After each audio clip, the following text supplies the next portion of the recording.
Great. Good afternoon, everyone. We will now resume our council session today, July 26th, and we resume with three important presentations. And the first presentation is a proclamation recognizing Park and Recreation Month presented by Councilmember Friedson and myself. Would everybody who is here for that proclamation please come forward?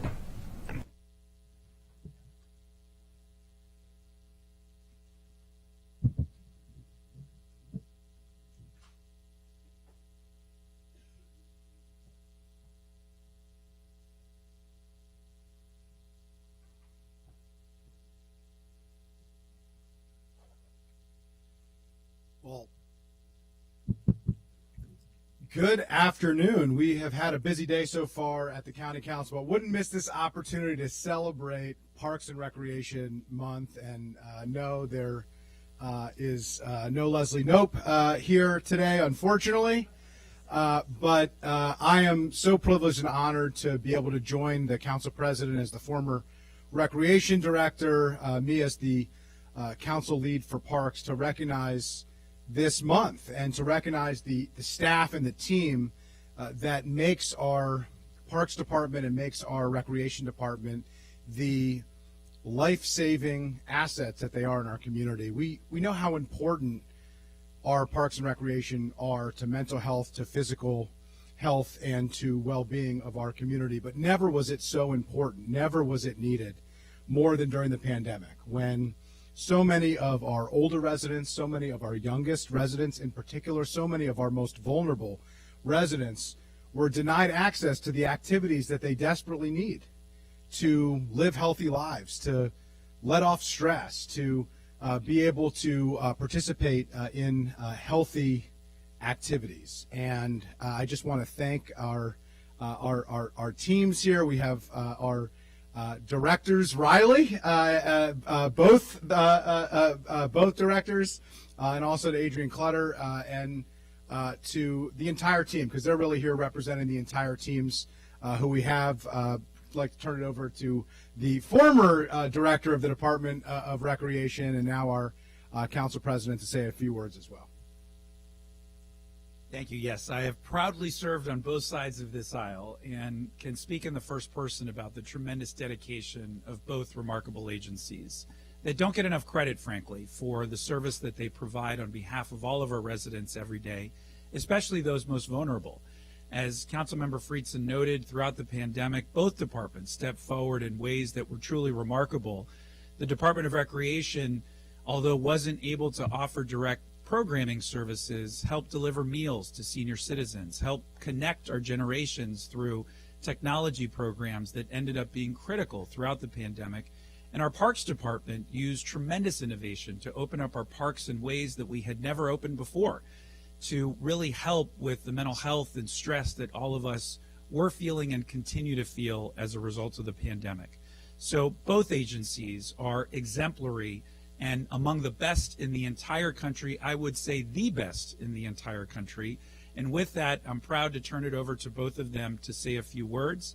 And I will start with Director Robin Riley from the Department of Recreation. A little shorter here. Thank you very much, Gabe and Andrew. We appreciate it.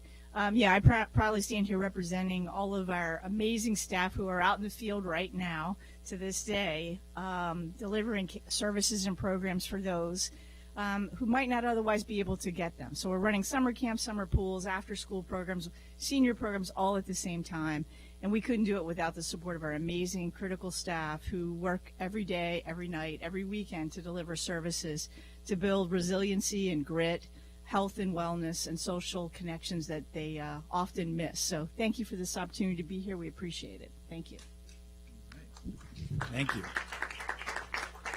And next we will hear from Director Mike Riley from the Department of Parks. Well, thank you so much, Council President Albornoz and Parks Lead Friedson. I have a 1 minute or less infomercial for the parks. Focuses on 2 words, active and social. We love promoting active lifestyles, whether you bike, run, hike, play ball. We have 270 miles of trails. We have 300 athletic fields. We have 525 courts. I could go on, but we want you out in our parks being active and physically fit and mentally fit. On the social engagement interaction, we have really ramped up over the last few years the number of fun programs we do out in the parks, entertaining programs that bring people together, like Acoustics and Ales, where we bring in bands, food vendors, local craft beer trucks, salsa nights, skate nights. Again, I could go on and on. Yappy hours, where the dogs bring their humans to play in the parks. And we're getting great attendance. We want you there. We want you meeting your neighbors. We want you interacting, making new friends, and hopefully solving the problems of the world. So all of these activities are on our website, montgomeryparks.org. And I'll just close by thanking Councilmember Albornoz and Friedson and the entire council for supporting the parks and the budget over the last decade. It always comes down to the last day during the budget reconciliation, but they come through and they give the Parks Departments the resources it needs to do these fun and important things for our community. So thank you. I'll just note that the Parks Department had to explain that Yappy Hours wasn't a reference to council sessions. So I appreciate that. But so pleased to be here to present this proclamation from the Montgomery County Council, whereas the Montgomery Parks and Montgomery County Recreation Collaboration, which was created in 1927, offers programs that are vitally important to establishing and maintaining the quality of life in Montgomery County, ensuring the health, physical, and emotional wellness of our residents, and contributing to the economic and environmental well-being of Montgomery County and the broader region. And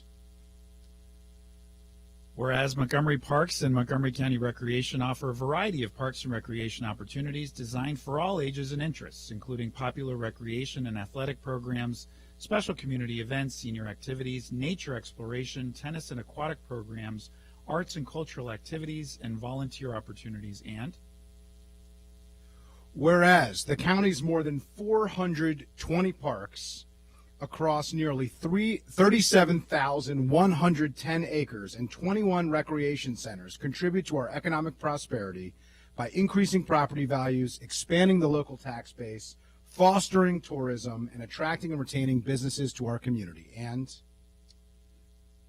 whereas Montgomery Parks, with 22 conservational parks and 41 neighborhood conservation areas, contribute to preserving our natural historic areas for current and future residents to enjoy. And I'll just keep going and then you can take us home.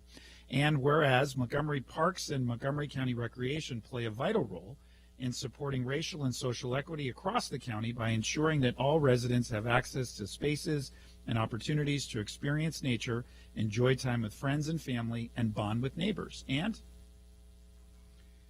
whereas the Park Recreation and Open Space Plan calls on Montgomery Parks to serve residents in downtowns and urban centers, recognize social engagement and community building as a fundamental purpose of parks and recreation, encourage physical activity for people of all ages, and recommit to environmental stewardship, and recommends that Montgomery Parks creates high-quality urban parks, promote active lifestyles, ensure that parks and recreation opportunities are accessible and equitably distributed, maintain high environmental standards, and align parks and public spaces with economic development goals. Quite a bit of responsibility.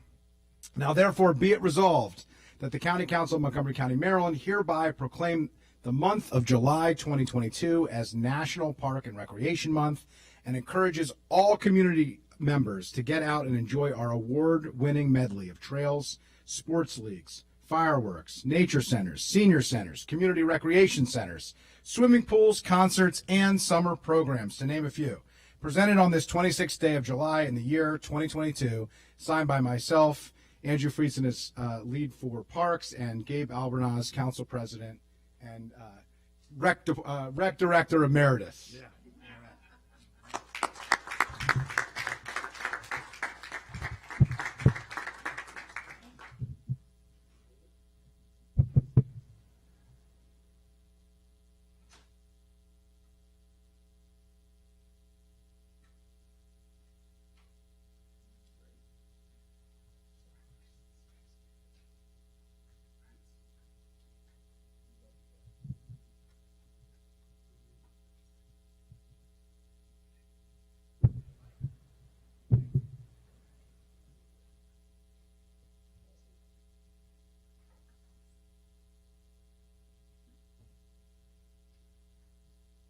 all right, thank you. That moves us on to the next proclamation, which is a proclamation honoring Marcine Goodloe, and I will be joined by the chair of our Public Safety Committee, Councilmember Katz. Everybody who's here for that, please come forward.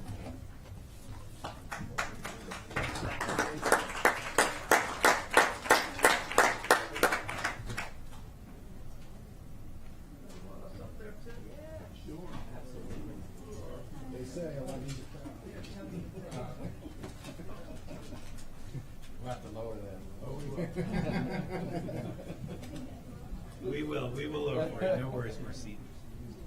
Reminds me of McMillan and Mikulski when they used to be in the congressional delegation. All right. Well, this is bittersweet. Marcine Goodloe has been such an outstanding leader in our community and a trailblazer in every way imaginable.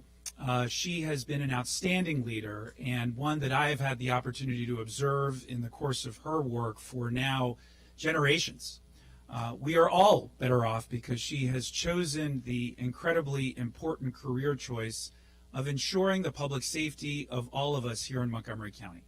So Marcine, I want to thank you, and in a moment we will read a proclamation recognizing your generations of service and the incredible impacts that you have had on our community in every way imaginable. With that, I'll turn it over to the chair of our Public Safety Committee, Councilmember Katz, to say a few words, and then we will read the proclamation and have Ms. Goodloe make some comments after that. Councilmember Katz. Thank you very much, Mr. President. Marcine, congratulations. It truly is a bittersweet moment. The amount of lives that you have been involved in to save is countless. With the work of the volunteers and the work that you have done with the volunteers over the years is not to say that people took it for granted, but you made it look easy. And therefore people didn't always pay as much attention to how difficult your job truly was. But what the volunteers have done, and I was, grew up in Montgomery County. What the volunteers have done from the very beginning of my life, and it was prior to that, to working with the career firefighters, to working together to save so many people. And I often say this when we go to the graduations, that you save lives for people that you've never met. You save lives. In some cases, it's the worst moment that a person could ever have in their life. And somebody, you and others, come there to make certain that they live. And there's nothing better that government could ever do. Congratulations. We know we love you. First three, okay. This is a proclamation from Montgomery County. Whereas Marcine Goodloe is a trailblazer who has dedicated her life to the fire and rescue service, both as a career and a volunteer leader, to serve and protect Montgomery County residents, mentor our first responders, and reach out to our most vulnerable populations in times of crisis and great need. And whereas Ms. Goodloe's 40 years of decorated service began when she served as the Executive Secretary of the Montgomery County's Department of Fire and Rescue Services, and later became the Executive Director for the county's Fire and Rescue Commission, where she led legislative negotiations to establish a public-private partnership between the Montgomery County government and the 19 volunteer fire and rescue departments to enhance the mission of exceptional public service in Montgomery County. And whereas Ms. Goodloe's steadfast commitment to helping others has no boundaries. In the aftermath of Hurricane Katrina, she spearheaded a sponsorship to adopt a fire department in Mississippi and collected more than $20,000 to help many families and first responders recover. And whereas Mrs. Goodloe also developed long-standing relationships with her local, state, and federal delegations. As the Montgomery County Fire Rescue Association's former president, Mrs. Goodloe cultivated strong and open communication with elected leaders to pass policies, regulations, and bills that positively impact the fire and rescue service, such as recruitment and retention opportunities, the enhancement of training and public health standards, as well as the establishment of a fire and rescue volunteer recruitment headquarters. And whereas as the first woman to be elected president of the county's volunteer Fire Rescue Association in its 89-year history, Mrs. Goodloe served more than 8 terms. She was pivotal in leading collective bargaining negotiations for the volunteer fire rescue service and preserved the protection of benefits for approximately 2,000 volunteers who serve our county. And whereas Mrs. Goodloe is a dedicated public servant and her vision of helping others has touched the lives of countless residents, first responders, and their families, her invaluable contributions to the betterment of our community will last generations and inspire future leaders to lead with kindness, inclusivity, and resilience. Now, therefore, be resolved that the Montgomery County Council hereby recognizes the lifetime service of Marcine Goodloe, and be it further resolved that we recognize her unwavering commitment to preserve community safety and the quality of life for all county residents. Signed on this day in the year 2022 by myself, and on behalf of all of my colleagues, thank you again.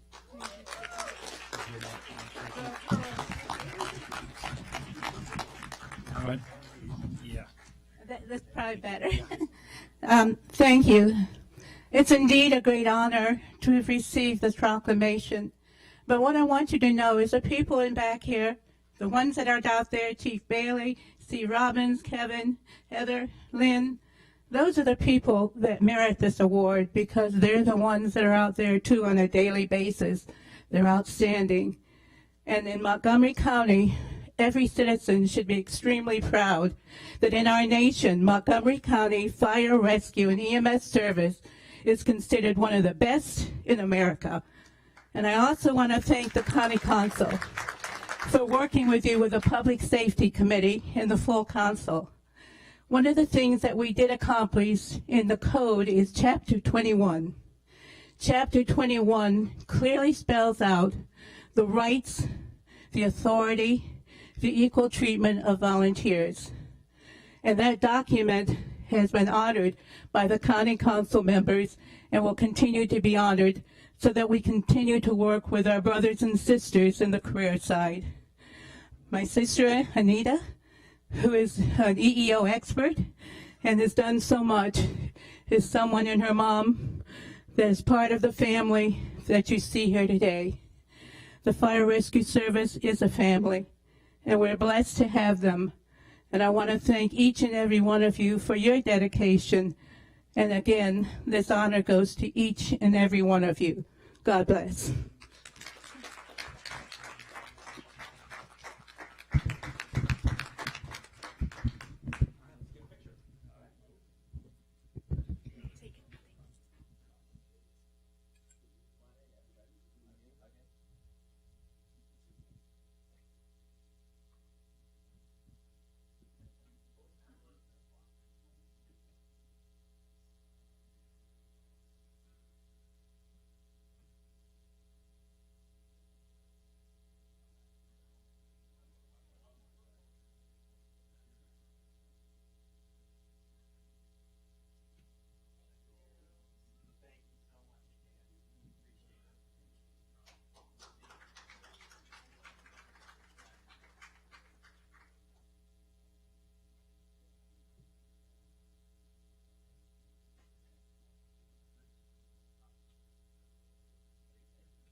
They couldn't make it. Actually, I'll read it from here. It's a good idea. Yeah, there's nobody here, so we can just read it from here. Great. All right. Thank you all very much. Our final proclamation is in recognition of the lifetime of service of Mr. Reginald Felton, who was, as the former president of the Board of Education, a trailblazer in his own right. I had the opportunity to get to know Reggie when we worked collaboratively on the development of the Excel Beyond the Bell program here in Montgomery County. And I was always struck by his ability to be able to provide both the macro and micro information that was necessary for that and so many other programs and services and policies to move forward in Montgomery County. Reggie took the time to mentor many of us, and I am going to now yield to two of my colleagues who would like to say a few words, and then to another colleague who is joining us virtually. But I begin with the chair of our Education and Culture Committee, Councilmember Craig Rice. Well, thank you very much, Mr. President. And you know, it's one in which, when you have such a storied career as Reginald Felton did, it's hard to pick out some things to highlight. But I did just want to say that a lot of people don't know that not only was there his service to education, but also to our country.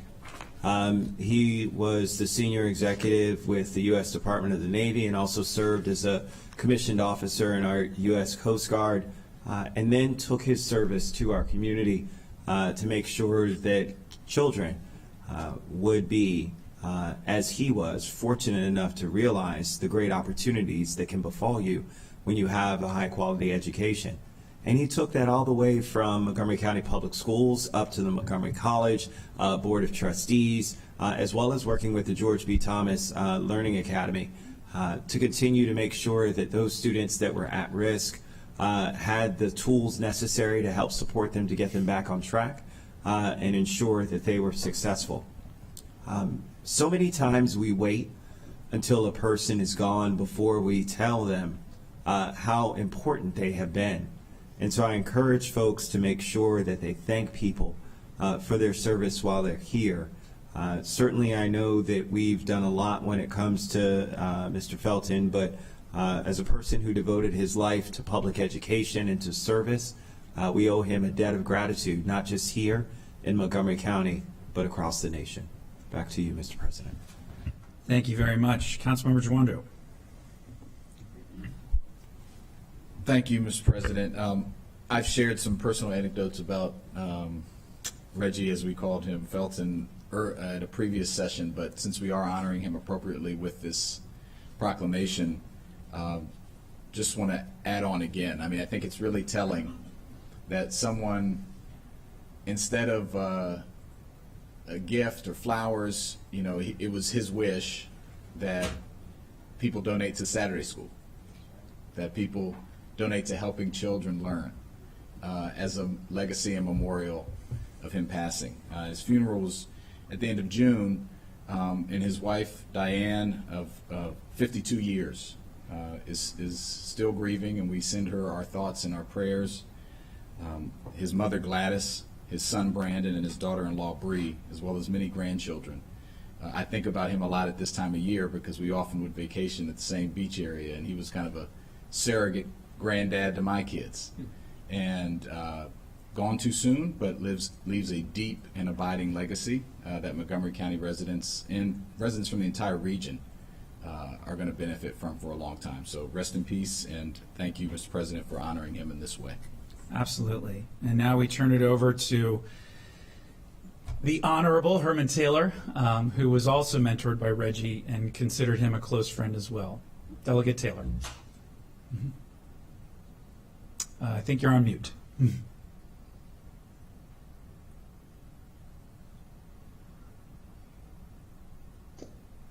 I apologize about that.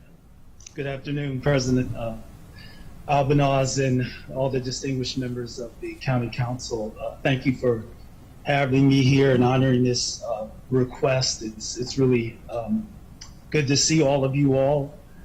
And on behalf of Reggie's family, in particular his wife Diane and his son Brandon, we sincerely thank you for pausing in your work today to honor his life and his legacy of such an incredible friend and leader, especially during this time where I know you're about to go on recess.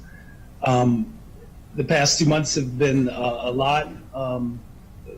Dealing and seeing my mentor go to glory. And I want to share just a few sentiments of why his life was important to me. But I also, again, want to thank you, Mr. President Albanaz, and your staff member, Lillian Cruz, for the grace over the past couple of months to work with us on some type of tribute. And also my other dear friend, Selena Selena Singletary. I wanted to make sure I recognized the grace and liberties they extended during this time. Reggie meant so much to me because he took such an interest in my life and further in my development as a young man when I met him during the mid-90s. I looked up to him. I admired him.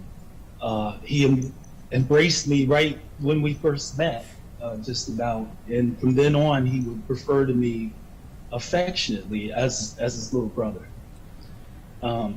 As a young man, I really needed that. He was someone that just made you feel very special when you were around him. And his life, as was mentioned, his life and his life's work and his legacy to this community was centered around education. Again, as was mentioned, even from his military service to the National School Boards Association, his service there, and again, to our local school board here in Montgomery County, all the way to Montgomery College, this whole region, even University District of Columbia, UDC, he served on their board. So education was the mainstay of his life. And it tells you something about the man. He did not come here to be something. He came here to do something. He wasn't driven by ambition, but having an impact on this community that he truly did. And right now, I just want, to know that I know that he had a full life. His life was full of such value and meaning and purpose and service. And my wish is that his legacy lives on to a testament for the next generation to notice his work and what this man was about, because he was truly one of the unsung heroes of our county and should be counted among the greats. And I know that history will remember him, because history remembers those who do great works and not those who just look out for themselves. So I want to thank you for this opportunity, and thank you for honoring my friend, my mentor, Reggie Felton. Thank you so much, Delegate Taylor. I will now read the proclamation into the record, whereas Mr. Reginald Reggie Felton devoted his life to public education, having served on the Montgomery County Board of Education from 1994 through 2004, and as its first African American to become elected as board president and reelected to serve 2 terms, along with serving as the board's vice president for 2 terms.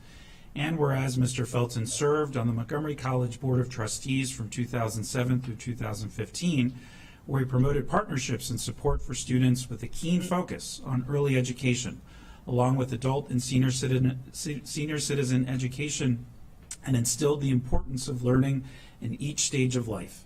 And whereas Mr. Felton was very active with the Montgomery County branch of the National Association for the Advancement of Colored People, where he served as chairman of the Freedom Fund Dinner, vice president of programs, and was a member of its board of directors, and advocated for racial and social equity across educational and government entities. And whereas Mr. Felton was a civic activist who transformed communities.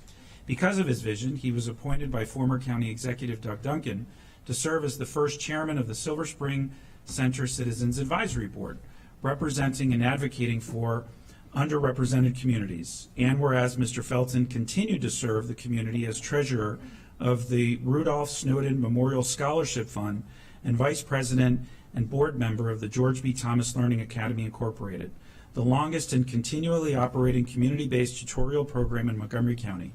And whereas Mr. Felton's passion for learning has placed many students and their families on a path toward success. His tireless efforts have provided educational opportunities for all students, and his legacy of educational excellence will continue to impact future generations. Now, therefore, be resolved that the County Council of Montgomery County, Maryland, hereby recognizes the lifetime service of Reginald Felton. And be it further resolved that we recognize his unwavering commitment to high-quality public education for all students, and through their academic preparation, his work has ensured that our students are equipped to thrive in every aspect of their lives. Presented on this 26th day of July in the year 2022 by myself on behalf of all of my colleagues. Mr. Felton, wherever you are, and to his family, thank you for your service, sir. Okay, thank you for those presentations.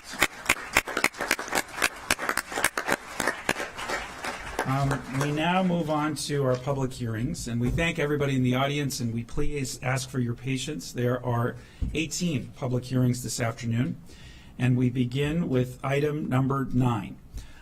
This is, let me just get my notes. This is a public hearing on Bill 1322, Buildings, Comprehensive Building Decarbonization. This bill would require the county executive to issue a building code by a certain date with all electric building standards for new construction and major renovation, and generally amend the building code. A Fed committee work session will be scheduled for October 17th. Persons wishing to submit additional material for the council's consideration should do so before the close of business on July 29th. We have a number of speakers for this public hearing. Our first speaker is Peter Kovar, who will be testifying virtually. And you have 2 minutes to speak, sir. Thank you, Mr. Chairman, and thanks to the council. I'm pleased to testify today on behalf of the Tacoma Park City Council in support of the Building Decarbonization Bill, Bill 1322. We believe in the city that this bill is a key next step in the work to reduce greenhouse gas emissions in Tacoma Park and countywide. In our 2020 climate emergency framework, the city set a goal of achieving net zero greenhouse gas emissions by 2035, and we committed to seeking decarbonization of existing buildings. Focusing building codes on electrification is a vital part of achieving that goal, and this bill is crucial to doing so on a larger scale, given the county authority over building codes. Electric building codes have many other benefits beyond greenhouse gas reduction, all of which are important to the city. And these include lowering initial building costs, increasing operational efficiency, improving health outcomes with better indoor air quality, and even less risk of dangerous explosions. Tacoma Park has invested heavily in this area through grants for weatherization, high efficiency equipment, electrification, and renewable energy. And in fact, in fiscal year 2022, we issued $285,000 in grants, including 10 for multifamily buildings, 8 for businesses, and 26 for single-family properties. In addition, our sustainability manager has set a goal of not using the sustainability budget to fund fossil fuel-based equipment purchases. This policy also applies to the city's ARPA funding for building rehab and for homeowner assistance programs. We have allocated $1.25 million in ARPA monies to assist multifamily buildings in sustainability and electrification projects. So we'll continue taking steps in the city to help achieve our greenhouse gas targets. But at the same time, we believe it really is vital for governments at all levels to work collaboratively to address what is an existential threat, obviously, in climate change. This legislation would help foster that kind of collaboration in a really important and productive way. So again, the City of Tacoma Park, we support its passage, and I urge the council to approve it. Thank you for the opportunity to testify. Thank you, Councilmember Kovar. Next, we will hear from Jonathan Lecoq-Nisley, who will be testifying virtually, and you have 2 minutes to speak. Oh, in person. Great. Come on down. Sorry about that. Okay.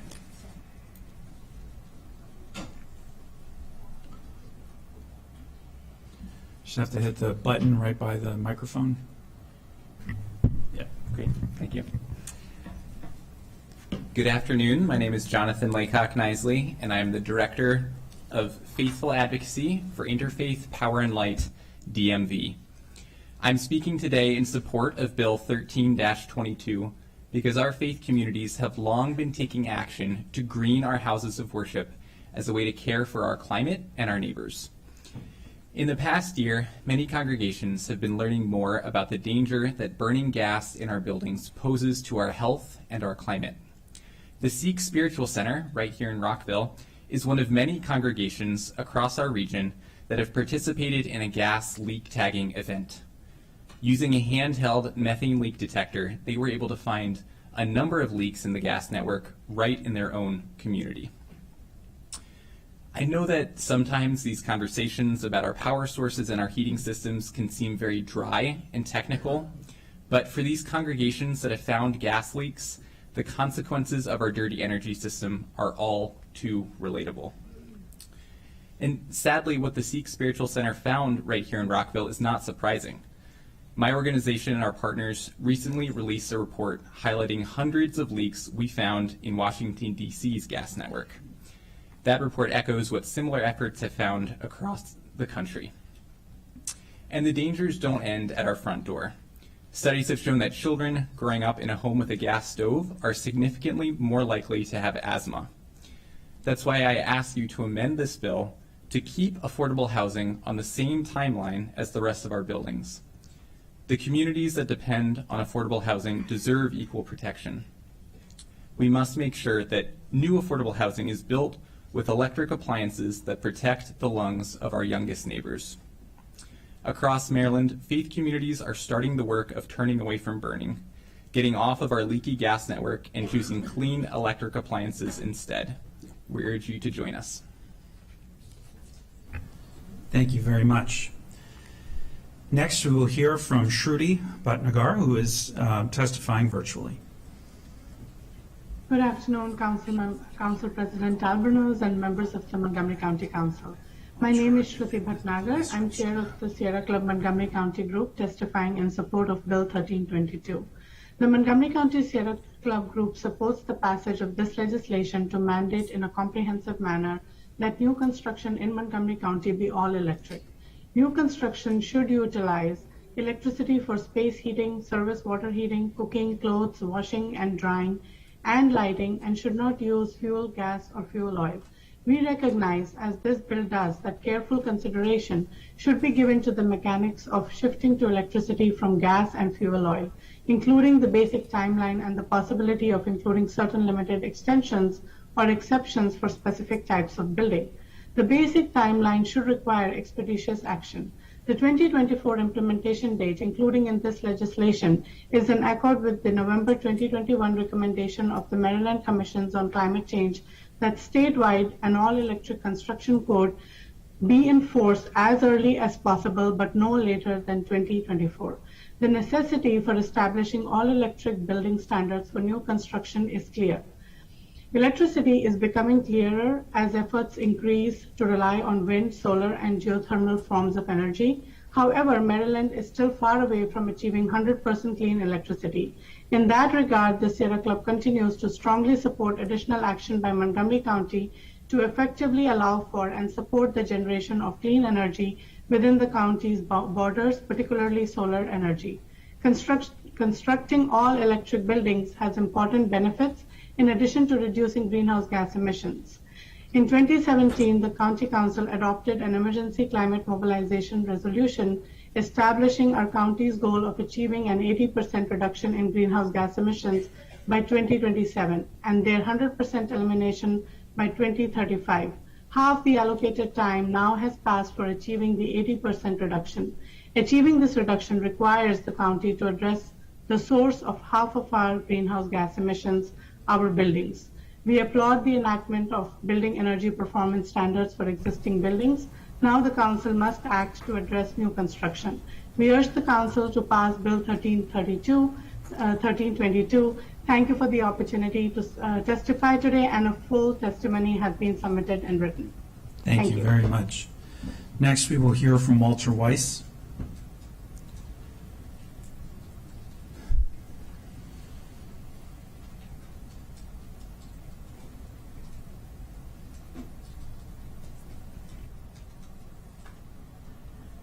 Go. Good afternoon. Thanks to the County Council for the opportunity to speak today on Bill number 1322. This important bill will electrify new homes and buildings in Montgomery County, reducing greenhouse gases and improving our health. My name is Walter Weiss, and I am speaking as a member of the Montgomery County Climate Action Plan Coalition. I am also a medical doctor. Buildings make up 50% of the county's greenhouse gas emissions. This bill will reduce greenhouse gases from new buildings. As Maryland moves toward cleaner electricity, the benefits of making new buildings electric will increase. It is more expensive to retrofit a building than to make it all electric in the first place. Making new buildings electric now makes financial sense. All electric buildings are also healthier buildings. As a doctor, I know asthma is worse for people in buildings using gas or oil. This is especially important for children and for people with lower incomes who are already most at risk. In June 2022, the American Medical Association recommended that all new homes have electric stoves for health reasons. I have put links to health studies in my written testimony. Opponents of this bill raised several arguments, but the facts are these. PEPCO can meet the energy needs of all new buildings are electrified. Buildings such as hospitals, which need backup power systems, do not need gas, but can use diesel generators. Modern heat pumps work well down to 5 degrees. There is no need for backup fossil fuels heating systems. All electric single-family homes cost less to construct and operate than new mixed-fuel homes. Just this month, Washington, D.C. passed a bill requiring all new commercial buildings to be electric. Montgomery County should do the same. Thank you very much, and we urge you to pass this bill. Thank you very much. We will next hear from Jane Redeker.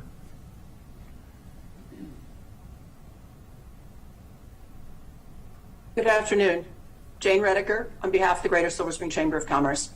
While our chamber embraces efforts to preserve and protect our environment, we oppose this bill. Our members' most common concern: how do we know that our electrical grid can handle the additional load when everything requires electricity? Even now, there are capacity concerns as building owners get hot weather alerts warning about potential power disruptions. Proponents point to New York, San Jose, and other places, but do we yet know that their grids can handle the additional loads? News reports suggest not. Even the General Assembly recognized that our grid doesn't have sufficient capacity and stripped it out of the new law. Has PEPCO provided details on upgrades needed to handle the capacity question? Who will pay for that? Will it just be passed along to property owners, business owners, and residents? Members worry that the bill is too vague about what qualifies as an addition or major renovation. Would a build-out for an anchor tenant in a shopping center trigger converting the whole center at an enormous cost and disruption to existing tenants? Would enclosing a porch or renovating a basement for a home office require the entire home to convert? The economic impact study that staff must do should consider this and address all the costs involved in conversion. Hard costs like construction and new equipment, soft costs like engineering, architectural drawings, and permits. Will the county provide financial incentives, tax credits, low-interest loans to help defer these heavy costs to property owners?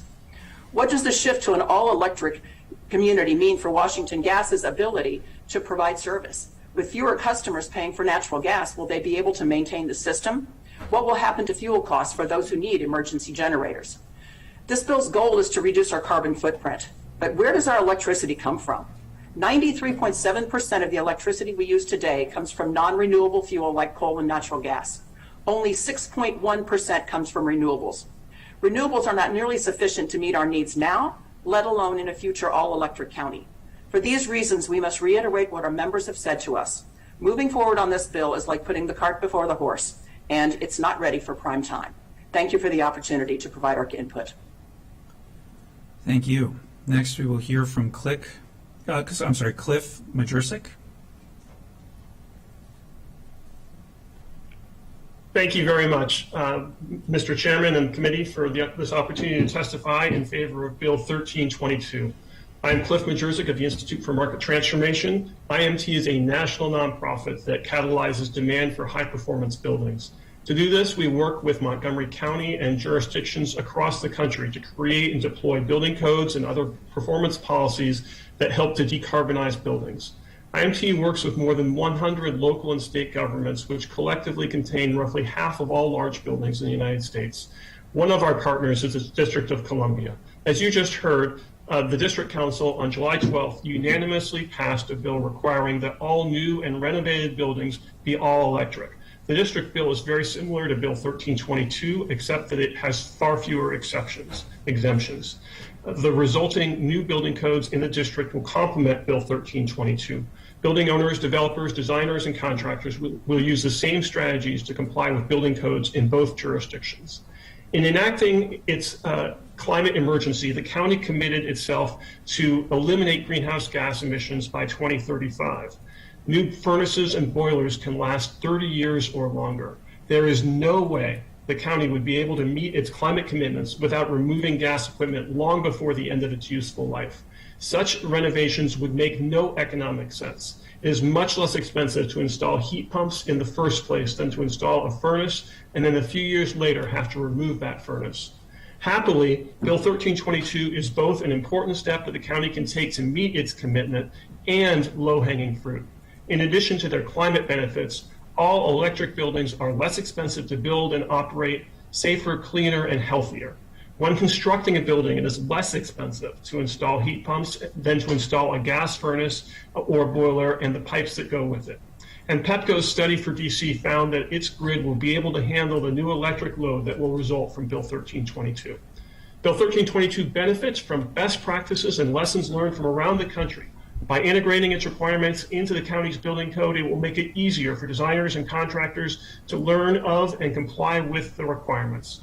And Bill 1322. Thank you very much, Mr. Jcrc. I'm sorry your time is up, but we have your written testimony, and we thank you for your time. Thank you. Next, we will hear from Carla Young.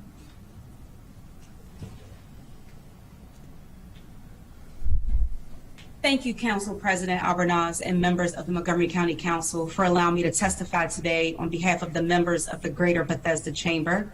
My name is Carla Young, Director of Membership and of Community Engagement and also a resident of Bethesda. We understand the vital importance of addressing climate change. However, this legislation is not ready for serious consideration. Council Bill 1322 prohibits the use of natural gas in restaurants. Our members tell us that natural gas is vital to their cooking operations, so this is of great concern. But even if the bill is amended to exempt restaurants, it would still be unlikely for restaurants in new construction to be hooked up to gas service. What utility or developer will invest in running gas to a new building when the only resulting revenue would be from one restaurant and only for cooking? The timing of this legislation is problematic. The General Assembly deferred action on a similar bill and asked the Public Service Commission to analyze the impact of a natural gas ban on the electric grid. No one knows how the Montgomery County grid will be impacted. Montgomery County government doesn't have the expertise to make this assessment, but the PSC does. Let's wait for the results of this study before we take this huge step. Finally, we don't have good sense of the undue burden that will place on minority residents, of which I personally identify. The Res J statement barely scratches the surface. The council recently delayed a vote on the Thrive until its consultant completes comprehensive outreach to minority communities. And that's just for a vision document. Bill 1322 is much more than a vision. It requires far-reaching action impacting the entire county. We should conduct more comprehensive outreach to fully understand the bill's impact on racial equity and social justice. Let's focus on encouraging the use of renewable energy before we place an outright ban on natural gas. As always, we stand ready to partner with you to make our county more climate friendly. Thank you for considering our testimony. Thank you. Next, we will hear from Russell Lacey. Good afternoon, and thank you, Mr. President and council members, for this opportunity to voice my opposition, not to the decarbonization of our county's energy infrastructure, but for the lack of a plan on implementation of new electricity generation and distribution to ensure our structures will continue to be sufficiently powered. My name is Russell Lacey. I am the elected chair of the Greater Bethesda Chamber of Commerce, founder of Electric Advisors, and a lifelong resident of Montgomery County. Today I speak as a resident of Montgomery County as well as a business owner. A business, by the way, that specializes in commercial electricity supply procurement. You would think that a company like mine would love nothing more than more kilowatts flowing through our meters throughout the county, but that's not the case. My concern is the county doesn't have or seem to want an electrification plan. Do we know what the source of energy will be used to replace the demand that is now satisfied by natural gas? Currently, our fuel mix to generate electricity is natural gas, nuclear, coal, and renewables. Do you understand the ramification of creating a winter peak load that would likely coincide with the polar vortex? We've had two in the last 10 years, one that froze the Chesapeake Bay, a windless chill with a covering of snow that hampered renewable energy production during our coldest days and nights, and the siting of the new transmission lines that was most definitely needed be needed to be built to bring power to Montgomery County as the natural gas is replaced with electricity, my instinct tells me that communities in Montgomery County and beyond would fight those transmission lines coming through their neighborhoods. Lastly, our very own electric utility is asking you to wait. I believe above all else said today that Pepco's pause should, or ask to pause, should cause you to pause as well. Again, thank you all for allowing me this opportunity to be heard on something that's vitally important to our county. Thank you very much. Our next speakers are here in person, I believe. First, we will hear from Adriana Hochberg.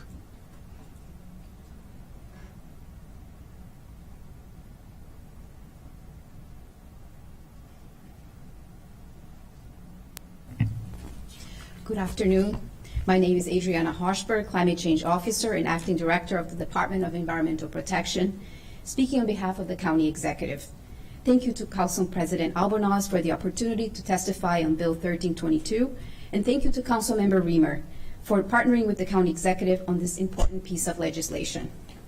The Comprehensive Building Decarbonization Bill requires the County Executive to issue all electric building standards for new construction, major renovations, and additions by January 1st, 2024. I strongly support passing Bill 1322. We are in a climate emergency and have pledged to reduce greenhouse gas emissions countywide 80% by 2027 and 100% by 2035. 19% of the county's total emissions comes from natural gas use directly in our buildings. Bill 1322 pursues the pathway to reduce those emissions, working hand in hand with building energy performance standards. We are not alone in taking this step. Bill 1322 is consistent with the latest recommendation of Governor Hogan's Commission on Climate Change to electrify new construction by 2024, as well as mirroring legislation passed by peers like New York City, San Jose, San Francisco, and Seattle. Washington, D.C. recently passed similar legislation earlier this month. Like those other jurisdictions, we recognize there are isolated situations where 100% electric isn't yet ready. Systems related to emergency backup power, life science uses, manufacturing, and commercial kitchens are some of those areas that Bill 1322 exempts. And schools and affordable housing are exempt if the building permit is submitted prior to January 1st, 2026. Bill 1322 pushes us forward with technologies that are available on the market today.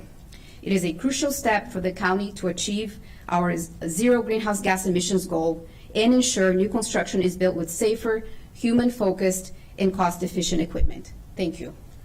Thank you very much. Next, we will hear from Robert Kissel.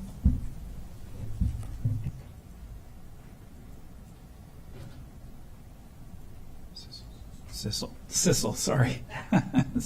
I know this guy. Yeah, that's right.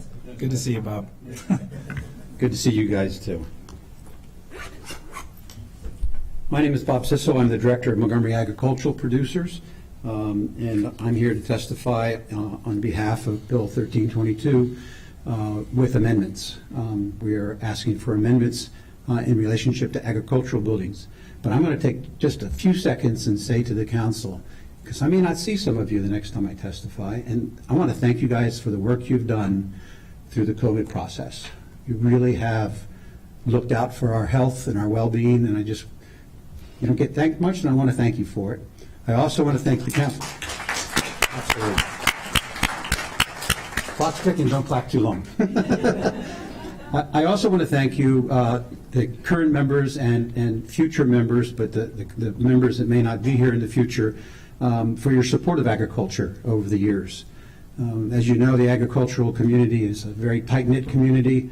It is the agricultural reserve at its best, and we want to continue to grow and expand our operations as things are needed, such as during COVID when there was a food shortage. The agricultural community stepped up. We increased our production, storage facilities, and to support it. So that said, I just want to continue to thank you guys and look forward to working with you and the new members that will be coming on with the expanded council in the future. So in 43 seconds, this bill has concerns for us because many of our operations, our farm operations, use a lot of electricity. but we also have to use things like LP gas and natural gas when it comes to drying grain products like corn, soybean, and wheat. There is no electric dryers that can dry 2,000 bushels of corn at a time. So we have to use LP gas and natural gas. And as we expand our operations, as things grow, and the continuum of agricultural growth in the county, more tabletop growers and such, this bill could hinder us because we wouldn't have the capital investment to change our systems. In some instances, the technology is not there to change the systems. So you guys have written testimony from me. Please look to it. Make sure that Chapter 59, the zoning code, is followed with Chapter 8, the building code, in relationship to agricultural buildings. I thank you for your time. Thank you very much, Mr. Sissel. Next, we will hear from Brian Levine.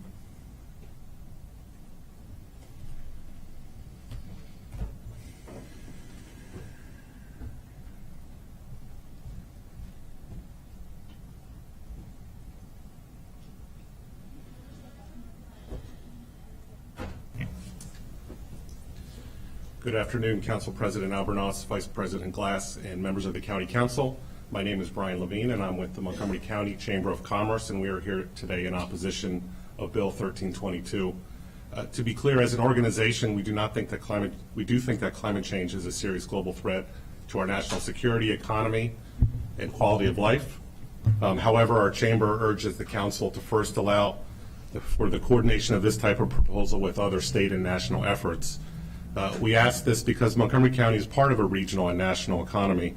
On the state level, the Maryland General Assembly, in its wisdom, chose to first study the impact of a natural gas ban in the Climate Solutions Now Act of 2022, which, as you know, passed in the recently concluded 2022 session.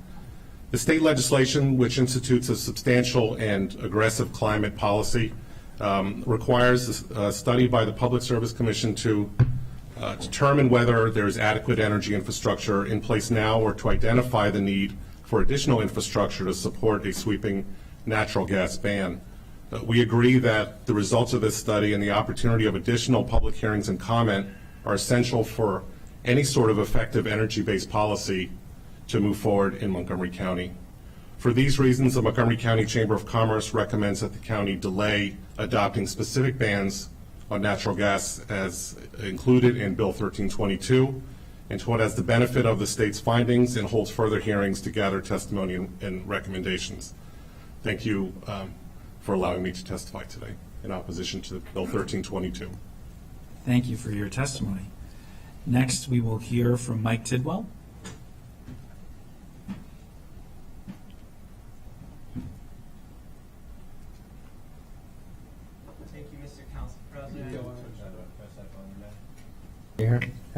Thank you, Mr. Council President, members of the Council. My name is Mike Tidwell. I'm Executive Director of the Chesapeake Climate Action Network and CCAN Action Fund in support of Bill 1322. I want to thank County Executive Mark Elrich and Hans Riemer for championing this bill. It really is a common sense bill. It basically addresses the issue that when you're in a hole, the first rule is to stop digging. We are in a pit of climate change, and we need to stop digging. Every minute in this country, every minute, a new home is hooked up to natural gas. A gas that you as a council in 2017 declared is causing a climate emergency. This bill is not exotic. It is not unusual. As you've heard before, New York City, which has a lot of restaurants, has decided to move in this direction. Seattle, San Jose, the District of Columbia, as you've heard, not only are they going to mandate all electric buildings, but they have to be net zero. They have to actually create as much renewable energy as they use, and this bill is not even going that far. Also, to the issue of PEPCO, in D.C., the Public Service Commission in D.C. asked PEPCO, given these suite of climate policies that the district has, including electrifying new buildings, can the grid handle it? And PEPCO in August said, yes, there's not a problem. We can go full steam with all of these policies. So this is good for our county. This is the direction that we want to go in a climate emergency. I also want to thank all of you on the council who just this year in January voted to give $20 million a year, thank you Councilmember Hucker for leading that fight, to the Green Bank, and to add the amendment that $20 million be used only for electric retrofits. So you voted unanimously. We had the same conversation. We had heard the same voices of delay and choice, but this is the right choice to make. Thank you very much. Thank you very much, Mr. Tidwell. Next, we will hear from Tanya Reed.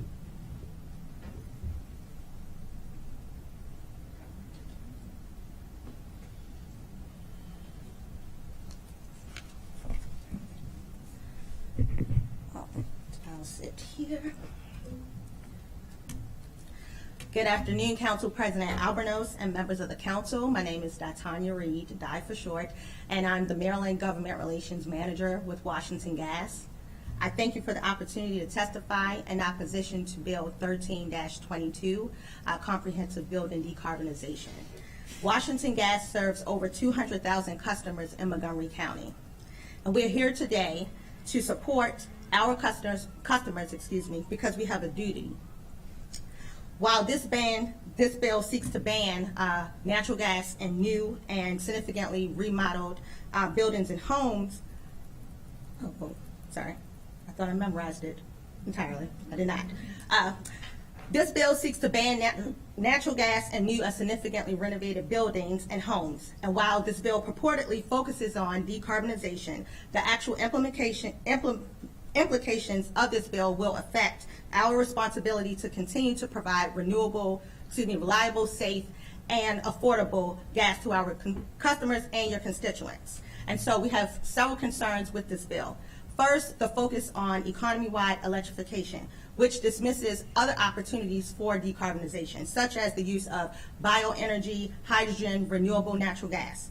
Also, all of them are all low or no carb gas solutions. Second, natural gas is more affordable than electricity. According to Energy Solutions Center, the average cost to a single family home in the DC metropolitan area relying on natural gas was $796 per year, compared to $1,466 for a fully electrified home. Hence, natural gas customers would save $670 per year. Third, the legislation does not consider reliability risk associated with a single energy solution. This past session, the General Assembly decided to have experts study the impact of full electrification before mandating such an unprecedented approach. We strongly advise that the council wait for the results of the study before considering a policy or approach such as Bill 13-22. And for these reasons that I mentioned, we are requesting an unfavorable report, and our written testimony is forthcoming. Thank you for your testimony. Next, we will hear from Avi Adler.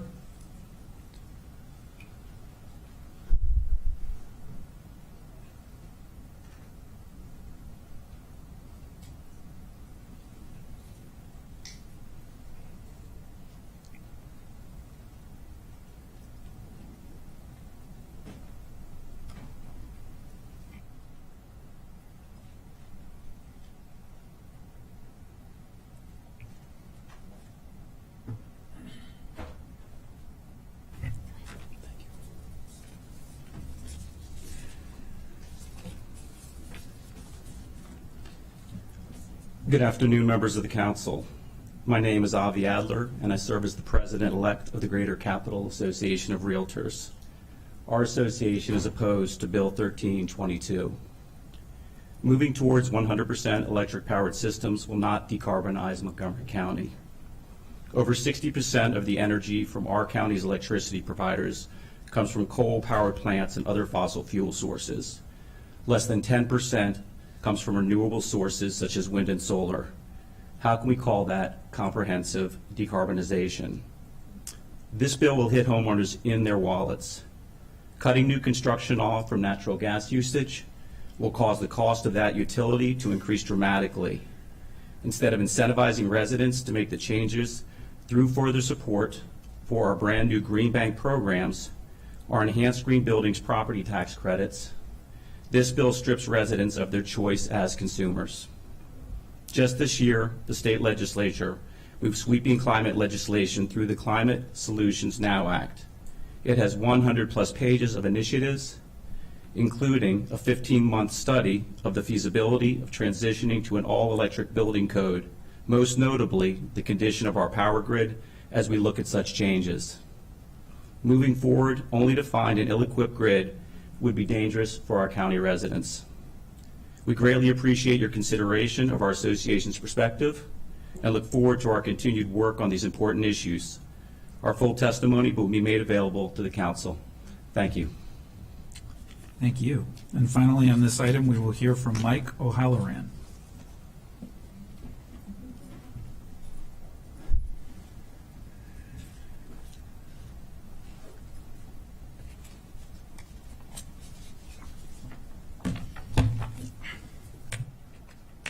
Good afternoon.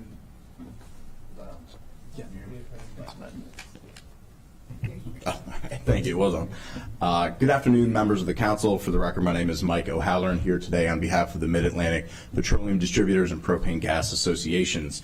I want to focus my comments out of deference to the council. You've heard a lot as to why this is a short-sighted and ill-advised idea at this point in time, but I want to focus on consumer choice and vital primary and backup energy sources. As you've heard from prior witnesses, there is a considerable amount of consumer costs in a fully electrified building stock. These things, this 1322 will drive up the cost, particularly when you look at the difference between a fuel-fired heat pump, excuse me, not heat pump, fuel-fired furnace and water heater. The cost can range anywhere from $600 to $1,800 more. There's also considerable concern that these traditional fuel sources also provide critical primary and secondary energy sources. We understand that there are certain carve-outs for universities, hospitals, bio research, etc. But there are still a considerable amount of industries that use these fuel-fired sources as either primary or backup energy sources. Further, these industries are continually improving their efficiencies, both environmentally and financially. From the systems to the fuel itself, biodiesel and renewable fuels are making considerable headway in the market. To wrap up, the pursuing 1322 as currently written would be short-sighted not only for these industries but for your constituents as well. Thank you very much. Thank you. I believe that concludes the speakers for this public hearing. This public hearing is now closed. We will now move on to the next item on the agenda, which is agenda item number 10. This is a public hearing on Bill 1722, Public Ethics Law Amendments. This bill would define terms under the Public Ethics Law, alter ethics requirements related to procurement, prohibit retaliation against an individual for communicating with the Ethics Commission or participating in an investigation of a potential ethics violation, alter the required contents of financial disclosure statements, and generally amend the public ethics law. A Government Operations Committee work session will be scheduled at a later date. Persons wishing to submit additional material for the Council's consideration should do so before the close of business, July 29th. We have one speaker for this public hearing, and that is Mr. Robert Cobb.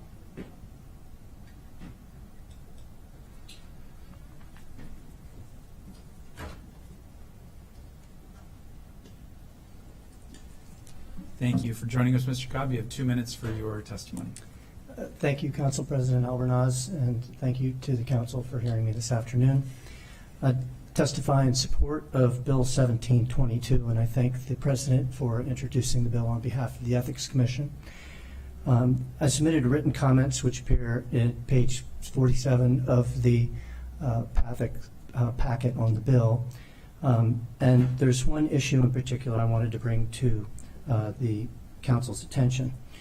When the county creates a new county board, committee, or commission, as it recently did through Bill 1621, establishing the Building Performance Improvement Boards, a conflict of interest issue is presented when persons are appointed to the BCC from groups of persons whose employers or businesses are affected by matters before the BCC, even where the express intent of the legislation is to have persons from such groups appointed to the BCC.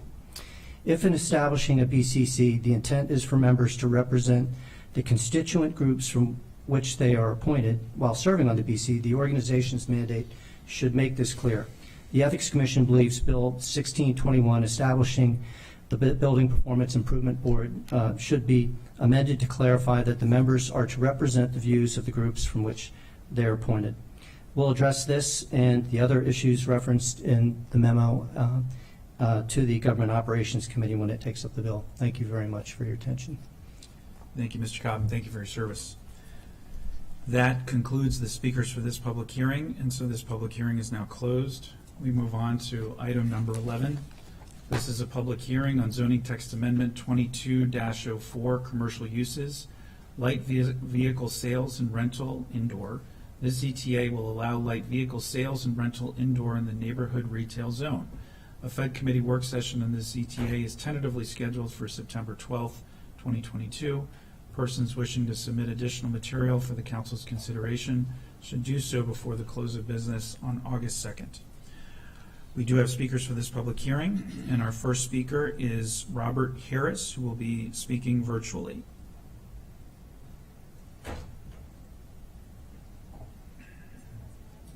Nope, not in attendance. Okay. Next, we will go on to Ben Berbert.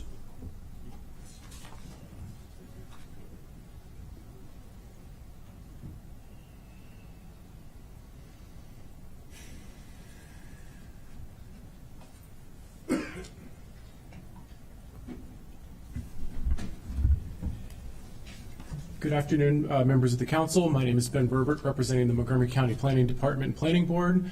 I'm actually here to present on all four ZTAs that are before you today, 2204, 05, 06, and 07.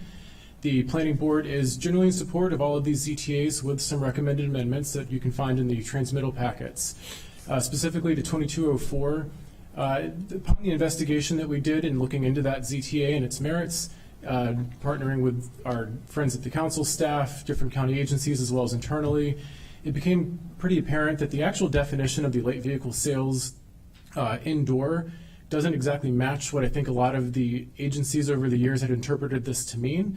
And so we are actually offering an amendment to the definition of that to clarify that some amount of outdoor sales, storage, and display is part of that indoor sales use. Given that amendment, we sort of reanalyzed the ZTA and did determine that the neighborhood retail zone is still an appropriate place for car dealerships on larger NR zone properties, which are already serving more in the role of shopping centers today, and that maybe the smaller properties would want to use a conditional use process for more review.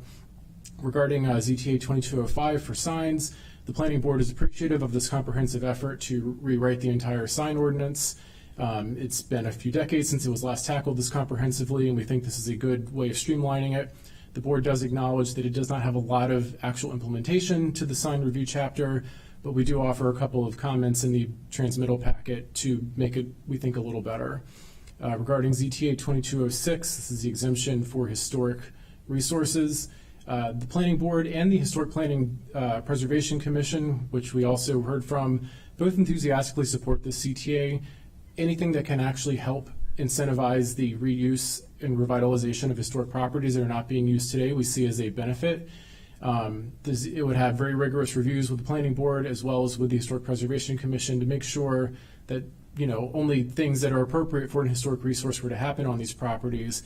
The one amendment the board does offer there is we think that all of the review should happen under one process, and we are proposing this be the site plan process. There are currently some uses that are proposed for exemption that are existing conditional uses, and we just think that they should be transferred over to the site plan review process if they meet the criteria for the rest of the ZTA. Any other use that is currently a conditional use could remain under the conditional use process in that zone.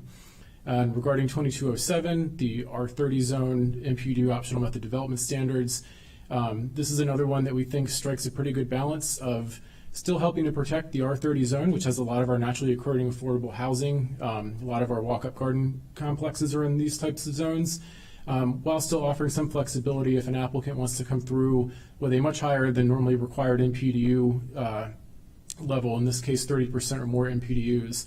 There's some flexibility to be provided when it comes to building height, building coverage, and setbacks that we think are appropriate. There's just a couple of clarifying amendments in our packet that would sort of help define what we meant with pitched roof, as well as a couple of other standards we think needed a little more clarity.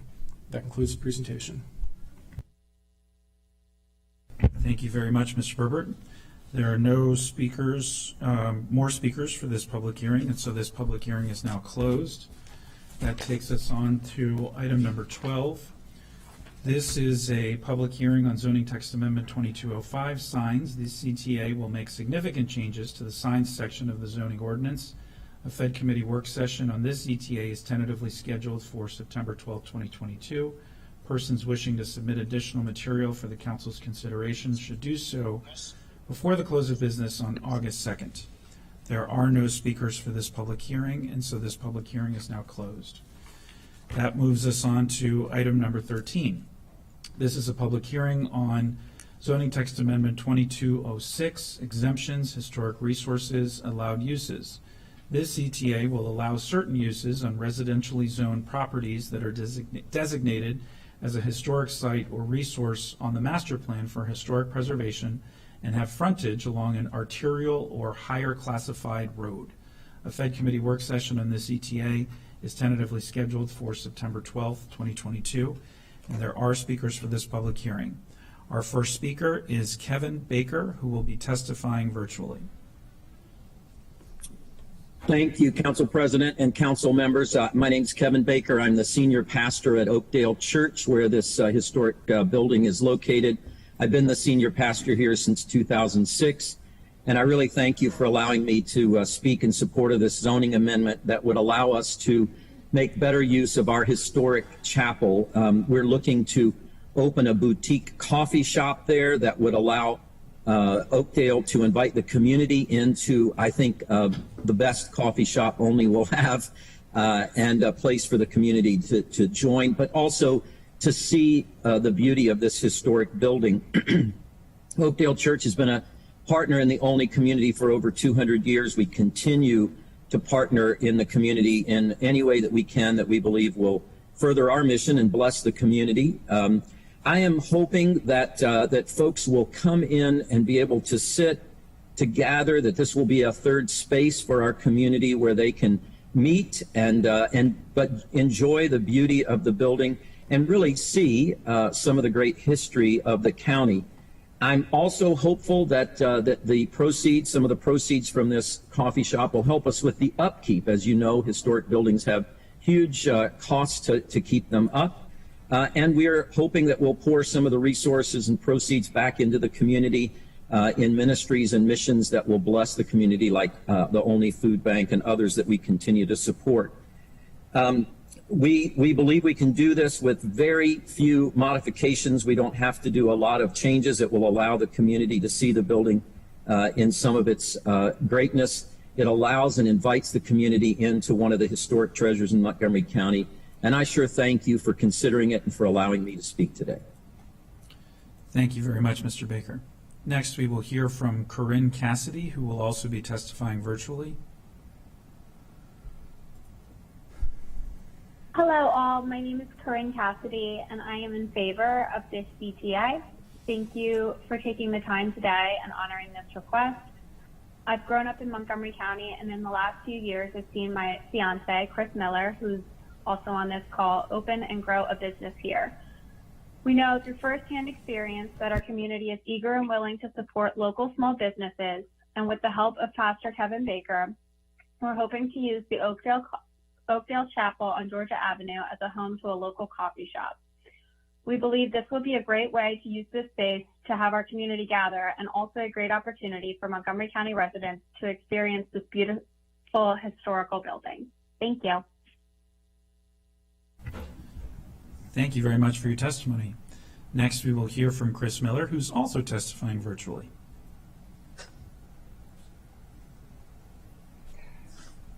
Good afternoon, Council, and thank you for your time today. Kevin and Corinne touched on much of what I was going to say, but I'll just echo that. Our hope here today is to use a historic building. Unfortunately, many of the historic buildings throughout the county, we put so much effort into protecting them, but then they never actually get enjoyed and used by the people who are living in here and now. So the hope is that we would take the building, and use it in much of its original form to open up a business that would be welcoming to the entire community to use. In doing so, they could come into the building, they could see the history, and they could experience local business firsthand happening in these historic spaces.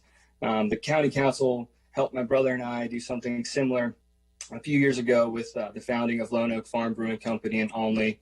And through that process, we were able to provide a space for the community through a really tough time. COVID has isolated many people, and we're finally seeing the better end of that, hopefully. So we're hoping that this place will be much of the same, providing a space that many can come together, enjoy a third space. It's not home, it's not work. It's a place you can grab a cup of coffee with a friend and just experience what we have put so much effort into in preserving. So with that, thank you for your time today, and I hope that we'll all enjoy a cup of coffee with you guys at this place soon. Thank you. Thank you, Mr. Miller. We would as well.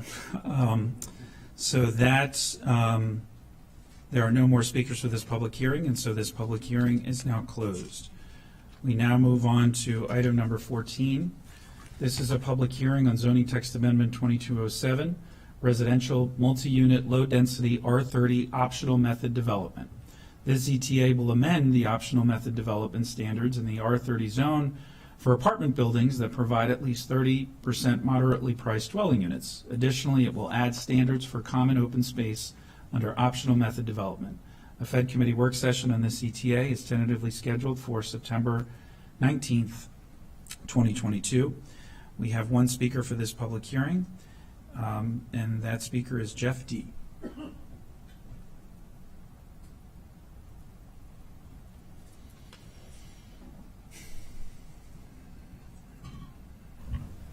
Good afternoon, Council Chairman Albernaz and members of the County Council. My name is Jeffrey D. I'm the President CEO of Habitat for Humanity Metro Maryland, and we are fully in support of the ZTA 2207 amending the optional method development standards in the R30 zone. That's a lot to say. I want to thank Council members Friedson, Navarro, Katz for lead sponsoring the bill, and thank Council President Albernaz, Council Vice President Glass, and Council members Jawando, Hucker, and Reamer for co-sponsoring this important legislation. As you know, this limited ZTA only applies to projects in the R30 zone with a minimum of 30% MPDUs. This ZTA would increase site coverage maximums for apartments to match what's already allowed for townhomes, and to slightly increase height limits that will help accommodate a 3-story townhome equivalent rental product. It also provides the planning board with some discretion around open space and setbacks. Now, why is this important? Well, the passage of this ZTA is critical to ensuring the first phase of the Heritage Emery Grove project moves forward.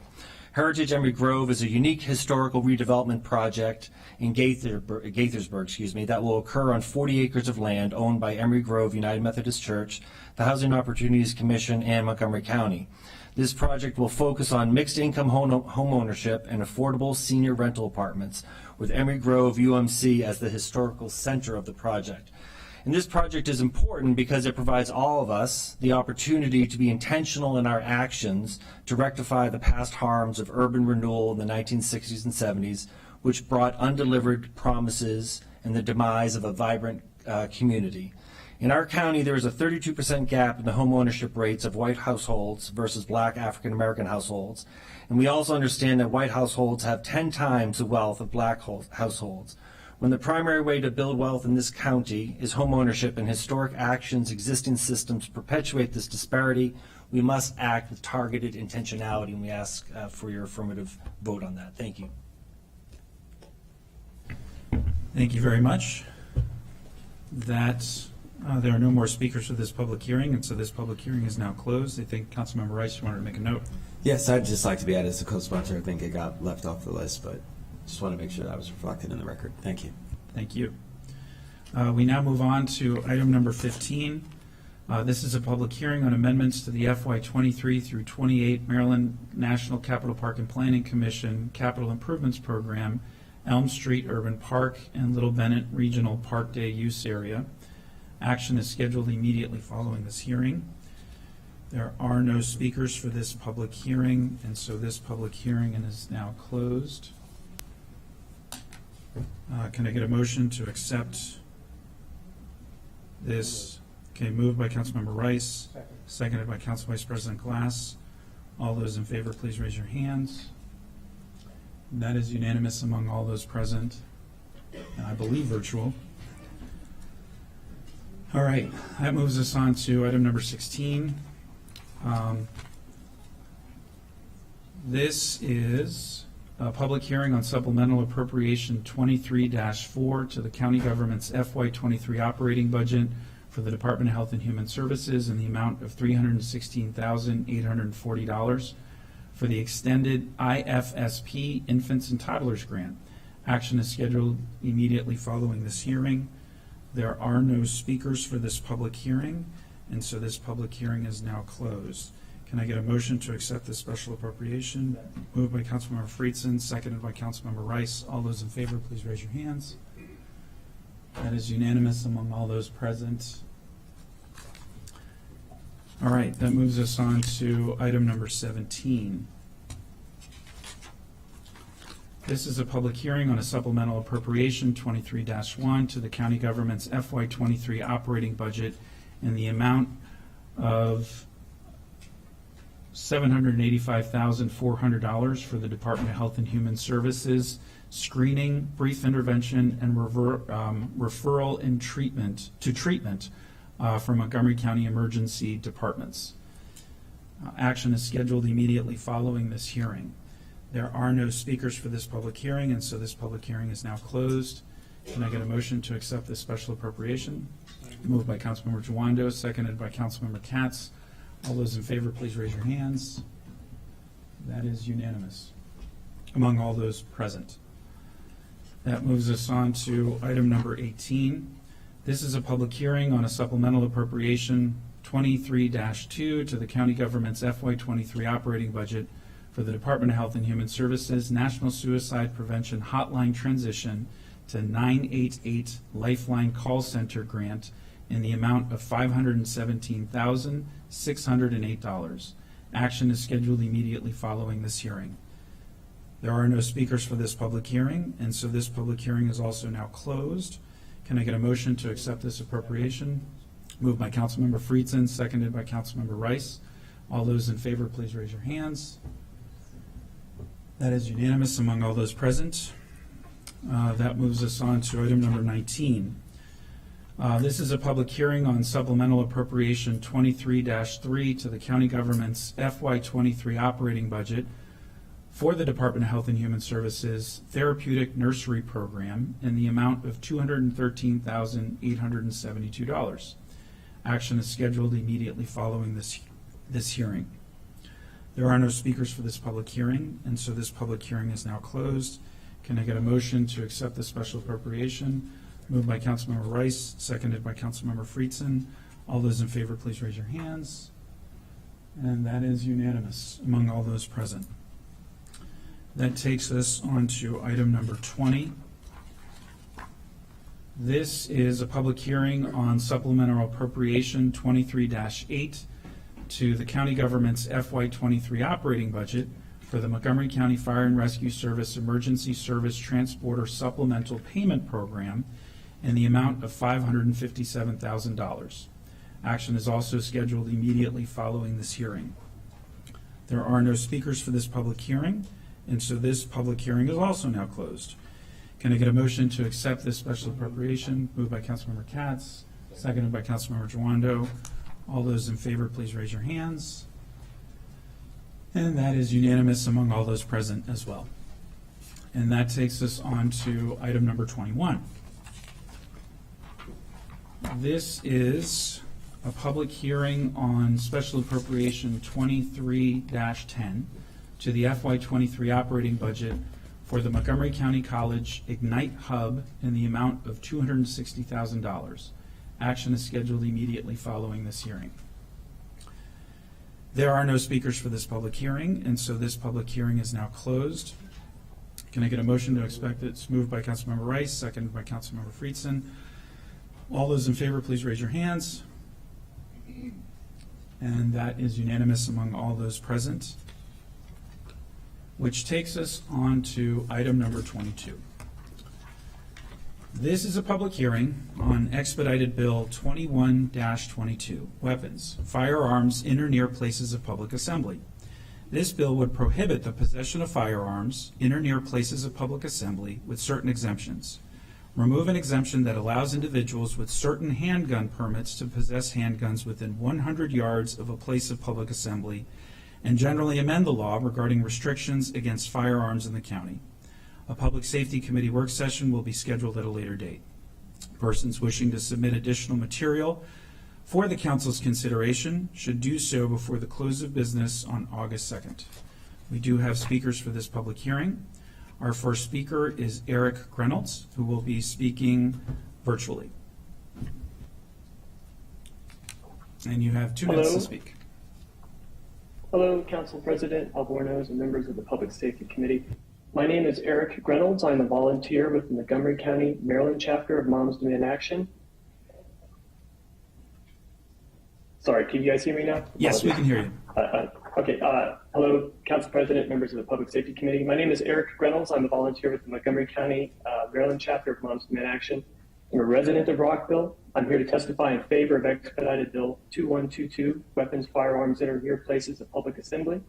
I am a proud Marylander, but I was raised in Texas. Texas is a beautiful state filled with wonderful people. Texas also has lax gun laws, which have become even weaker due to legislation making it easier for civilians to carry concealed firearms in public. I spent a fair amount of time in Texas, and I've experienced what it is like to be in a state where so many civilians are armed. Where concealed carry of firearms is widely available, what normally would be an altercation becomes a shootout. Business owners are forced to post large, bracing signs to keep armed individuals from entering their offices, shops, and stores. And many people are left on edge when they attend public gatherings because they do not know which stranger in their midst may be armed. Such anxiety is warranted. Research shows that weak carry laws are associated with increased violent crime. States that have zero or no discretion in issuing concealed carry permits experience homicide rates that were 11% higher than states that exercise broad discretion in issuing permits. The Supreme Court's recent ruling means that Marylanders could end up facing many of the negative outcomes that Texans currently experience. The NRA likes to say an armed society is a polite society. I'm here to tell you that an armed society is a fearful society. An armed society is a more violent society, and an armed society is not the community that we want to build in Montgomery County, Maryland. Thank you for listening to my testimony. Thank you for your testimony, Mr. Reynolds. Next, we will hear from Mindy Landau, who is here in person.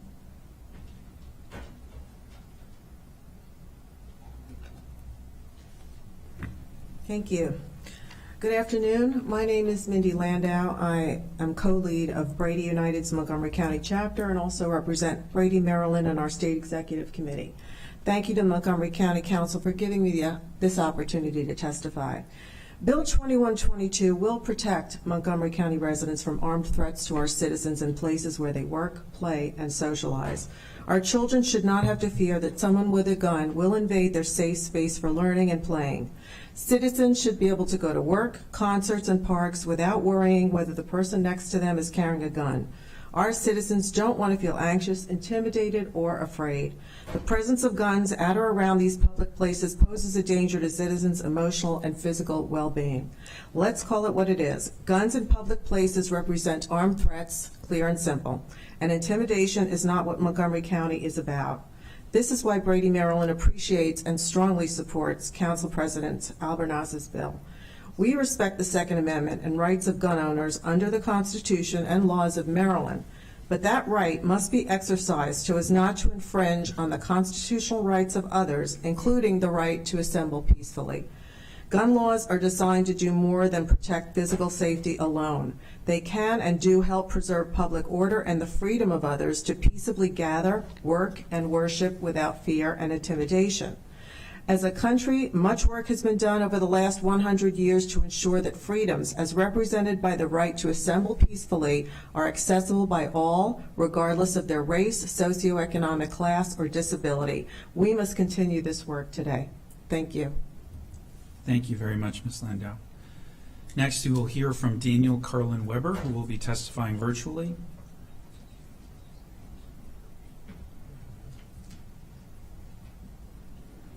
Good afternoon, members of the committee. Thank you, President. Thank you for hearing my testimony. My name is Daniel Carlin Weber.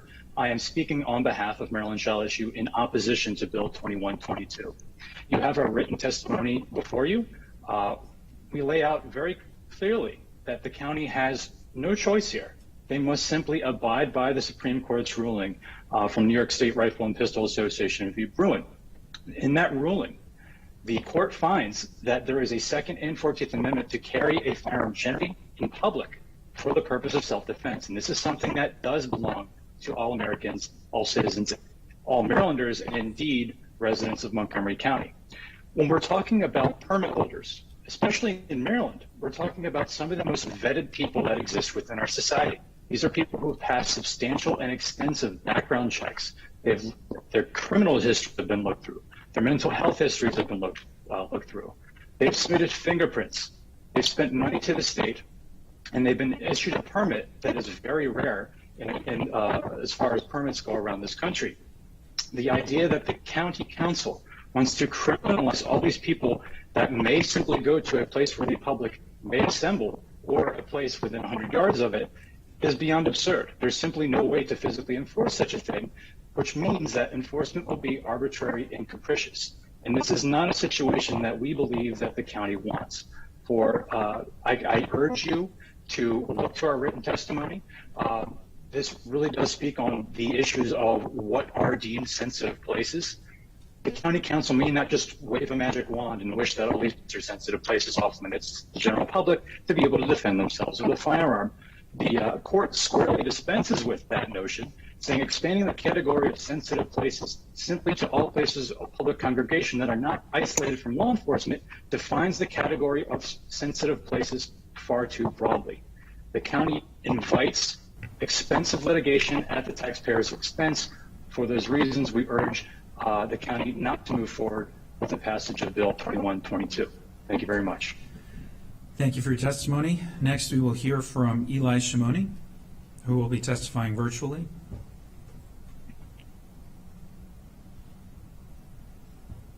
Thank you, Mr. President and council members, for letting me testify in front of you. My name is Eli Shimoni. I reside in Montgomery County. I'm a business owner, also in Montgomery County, and I work here. I'm also an observant Jew. And I'm testifying today in opposition for Bill 2122. I'm also running the security for our synagogue, Magen David Synagogue in Rockville, Maryland. About 6 years ago, we decided to take matters into our own hands since we've seen the response from Montgomery County Police is not sufficient enough for us, since we are, as Jews, the most threatened minority in the United States, and incidents are so many here. So we decided to go and get concealed carry permits and firearms. We are trained. I'm an ex-special forces in the IDF and have a lot of training. I went through the whole process. I'm a law-abiding citizen, and I've been like this for the past 30 years that I've been here. What this bill is going to create is going to make us felons, because the days that we have to carry firearms in order to defend ourselves as Jews in a synagogue, we're going to be in a position to get arrested because we are probably like 100 yards or near a place of assembly or not. It is absolutely absurd. It is putting lives of Jews that decide to defend themselves in danger. Counting on the police is a good thing, and I have the utmost respect for law enforcement. My son is a Secret Service agent. I know law enforcement. I know that very good. But this false illusion that people are selling that the police is going to help them or save them is absolutely wrong. And I can give you an example that happens about a year ago in our synagogue. Someone reported the armed security that we have to Montgomery County Police on a Saturday, telling them there is a gunman standing in front of the synagogue. It took Montgomery County about 11 minutes to respond. They sent 2 officers over there, not gun blazing, nothing, just walking through and talking to the guy. For all we know, this guy could have been a gunman that actually killed everybody inside the synagogue. 11 minutes is a lifetime when it comes to a gunfight. Thank you very much for your testimony. Thank you. The next speaker is Giselle Morch.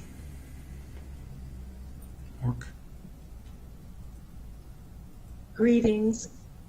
Mr. President, and to the Public Safety Committee. My name is Merrick, and I'm Everytown Senior. Don't know what happened.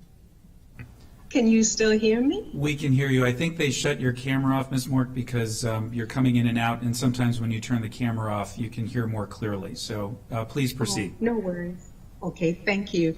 So I am an Everytown Senior Survivor Fellow, as well as with Moms Demand Action, and these are both volunteer roles.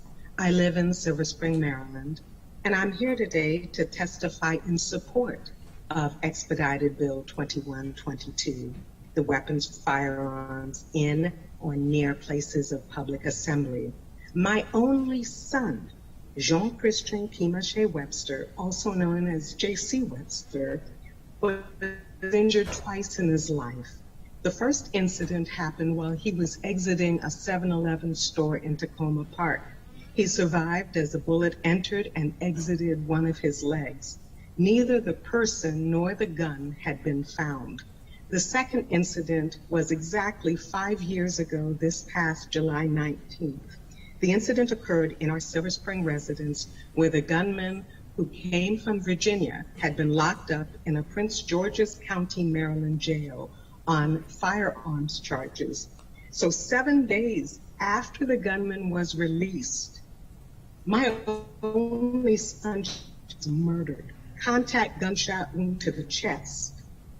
A growing body of research shows that when it is easier for people to carry guns in public, violent crimes will go up.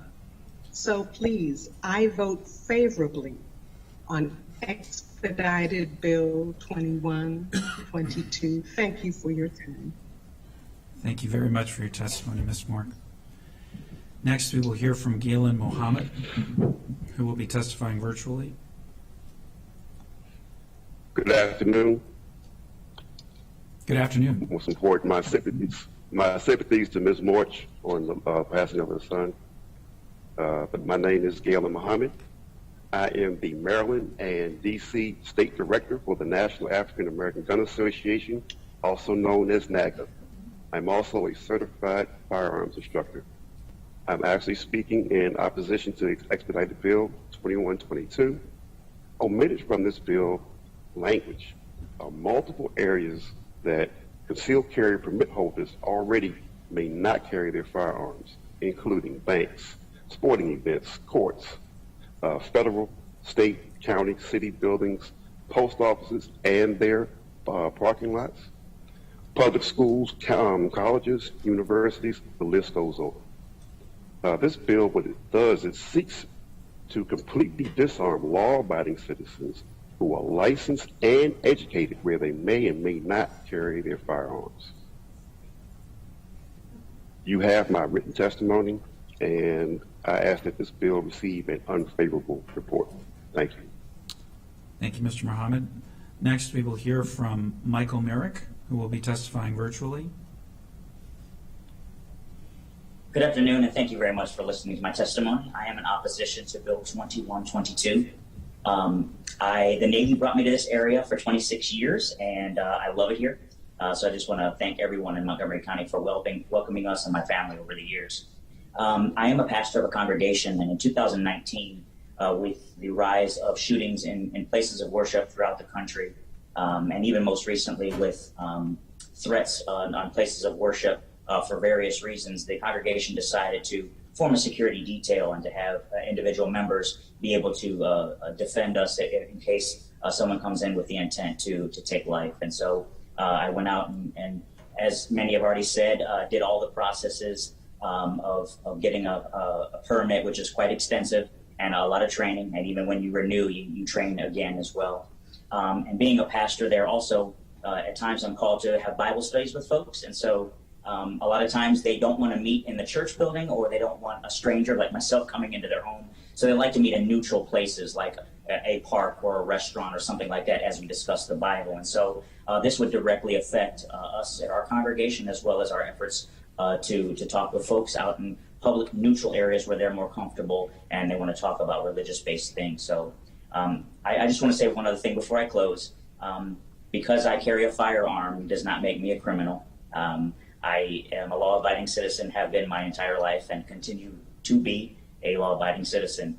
So thank you very much. I appreciate your time and attention. Thank you for your testimony. Next, we will hear from Deborah Miller, who is here in person.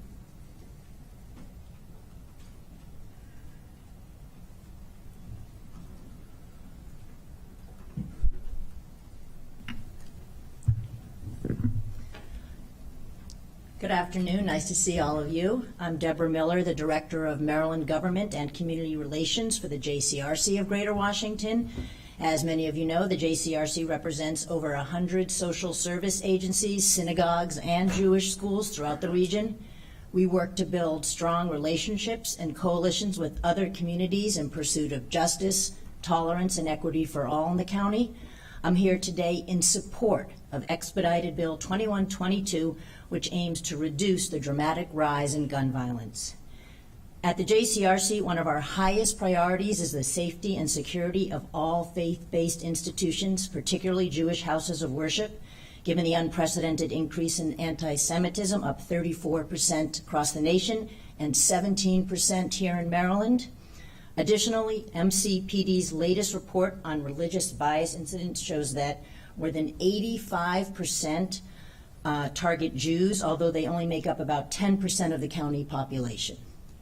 The importance of this legislation at this time cannot be underestimated. The Jcrc is deeply disappointed by the Supreme Court's ruling striking down New York's concealed weapon permit law. We believe it will pose increased risk to public safety. Houses of worship should be left to establish their own security plans. In fact, every synagogue has a detailed security plan with law enforcement professionals. We do not want individuals who walk in off the street with a weapon acting on their own. It could lead to chaos and a potentially deadly situation. While the Supreme Court took a step backward to curb violence, we are grateful that in Montgomery County, our leaders, all of you, are taking a step forward to counter this dangerous trend. Fewer guns near or inside our places of assembly will create a safer environment for all. We thank the lead sponsor, Council President Gabe Albernaz, as well as the entire council for its co-sponsorship. Thank you very much. Thank you for your testimony. And finally, we'll hear from Gary Simon, who is also here in person.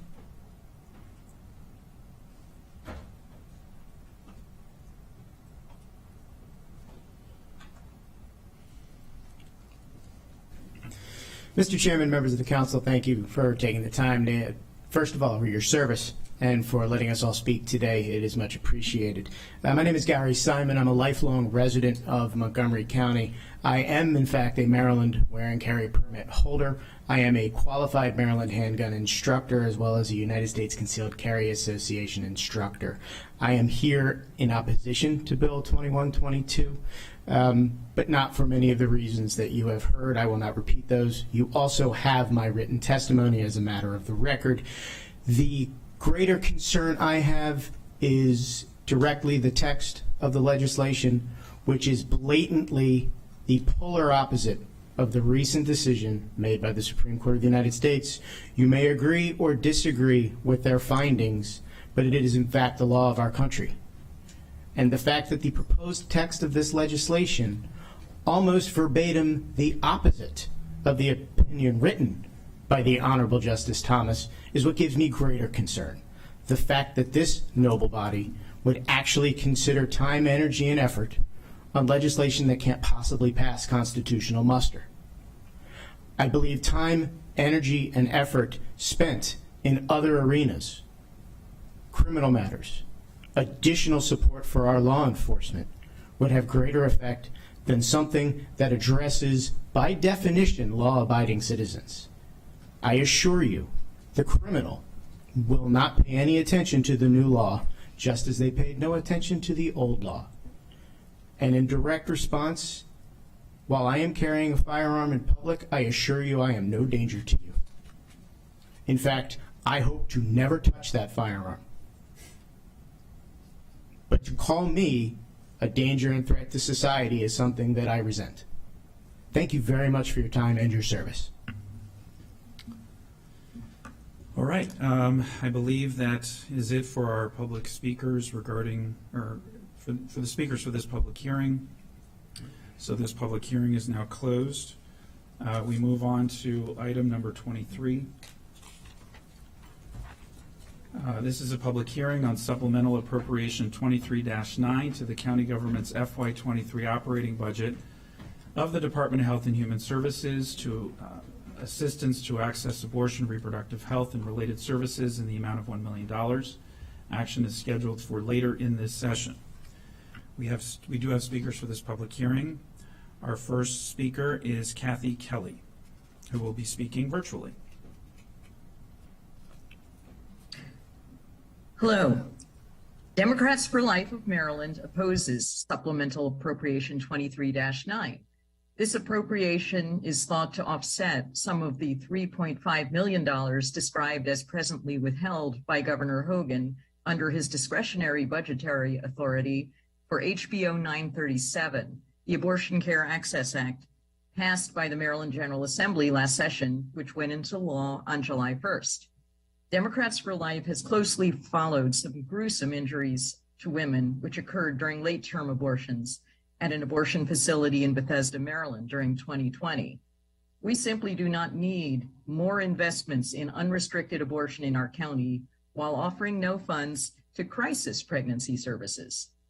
While the county press release announcing the proposed $1 million appropriation says it will offer wraparound services to those who are accessing abortion services, as well as to those who choose to have children, it does not state that it will provide any funds to women who are still in crisis, who have not yet decided to give birth. Where are the funds for crisis pregnancy services such as Centro Tepeyac Women's Center, the Gabriel Project Cluster of Montgomery County, or the Shady Grove Pregnancy Center?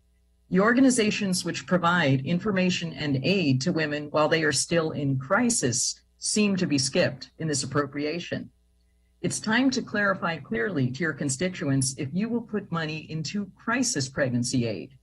In a candidate survey of council candidates conducted by the Justice and Advocacy Council this year, council members Friedson, Glass, Jawando, and Katz said yes to the prospect of providing life-affirming funds for women who choose to maintain their education and careers and have children, while members Albornoz and Hucker did not answer that question.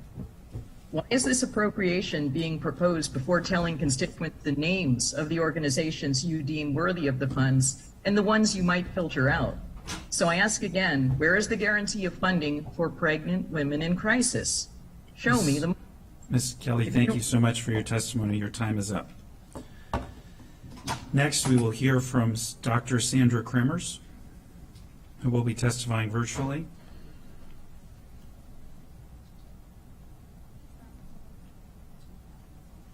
No? Okay. So next we will hear from Jody Finkelstein, who is here to testify in person.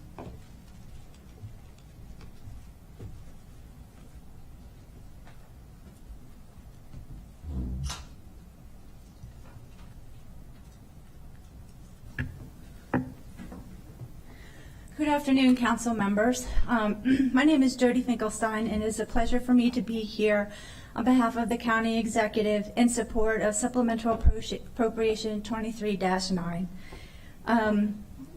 Just as an aside, this is very near and dear to my heart, and I'm so pleased to be able to be here on behalf of the county executive.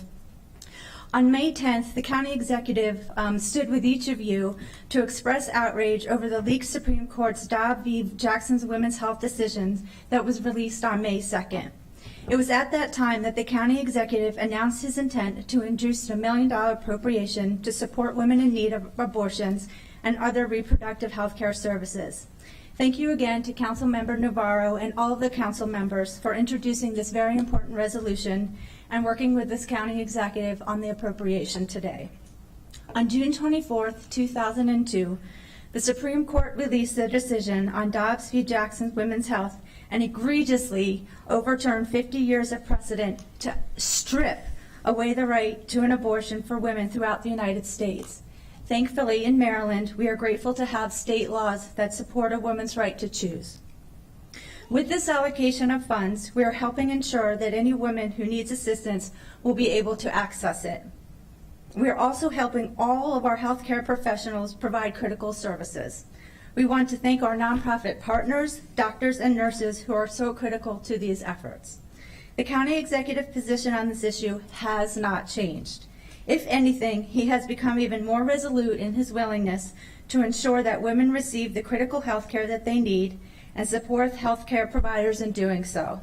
In Montgomery County, we are absolutely committed to working in partnership to stand up for all people and will continue to do so. Thank you again for your continued support, and I'm happy to answer any questions. Thank you very much, Ms. Nicholson, for your testimony. Next, we will hear from Dr. Paul Redditch. Is this spot okay here?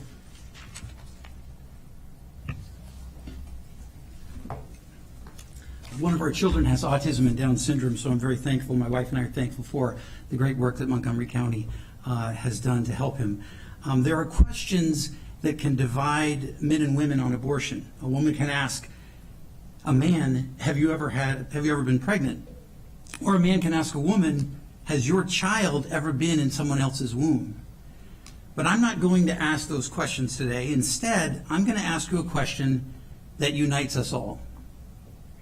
Have you ever been in your mother's womb? Everyone here, everyone listening, we began our life in our mother's womb, and for that we should be thankful. And a follow-up question for you to ponder. Do you wish that you had been aborted when you were in your mother's womb? I think most of us would agree. Life is difficult, but life is beautiful. Life is worth the challenges. We were all given the chance to live, and I think it's fair to say that all the children in the womb deserve the same chance that we've had. A survey was conducted of women leaving an abortion clinic after having an abortion, and the women were asked, if you had had support, would you have kept your baby? Can you guess what percentage of women who had just had an abortion said yes, if I had had support, I would have kept our baby? 90%. 90%. No one thinks abortion is an easy decision, but 90% of women who've had one wish that they had made a different decision. 90% of abortions are reluctant abortions. If we're going to spend an extra $1 million this year, I propose we amend this, and that 90% of that, $900,000, should go to help women in crisis pregnancies to give them the support that they need. Thank you. Thank you. Next, we will hear from Laura Tennant.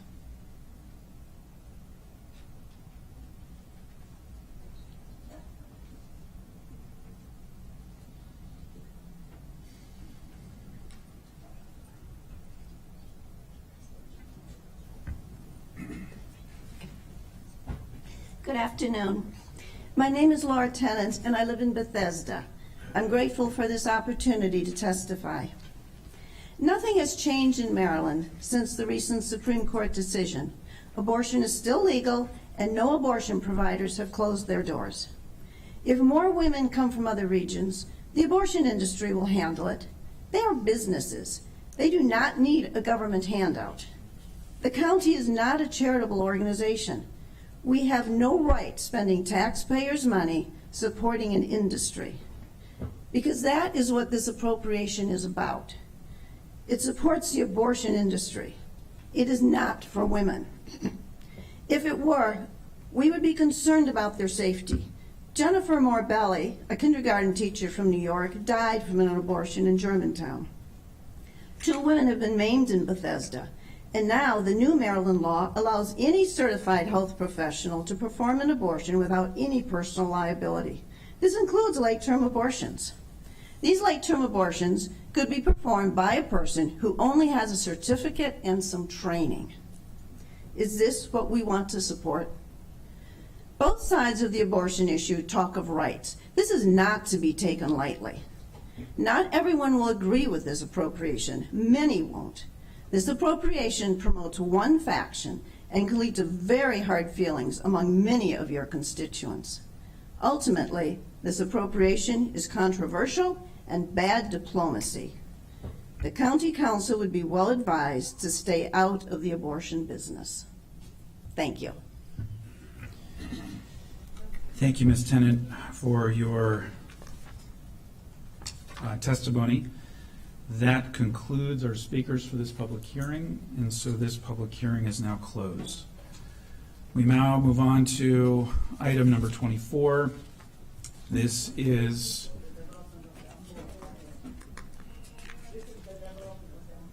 a public hearing on Expedited Bill 22-22, Landlord-Tenant Relations, Limitation on Rent Increases. This bill would temporarily limit rent increases and notices of rent increases by landlords in the county and generally amend the law regarding landlord-tenant relations and rental housing. We have speakers for this public hearing. Our first speaker is Ms. Laura Wallace, who is here in person, not virtual.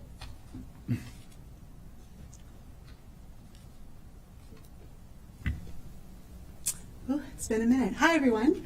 My name is Laura Wallace. I am a renter living in Rockville, and I'm the Montgomery County Director for Jews United for Justice.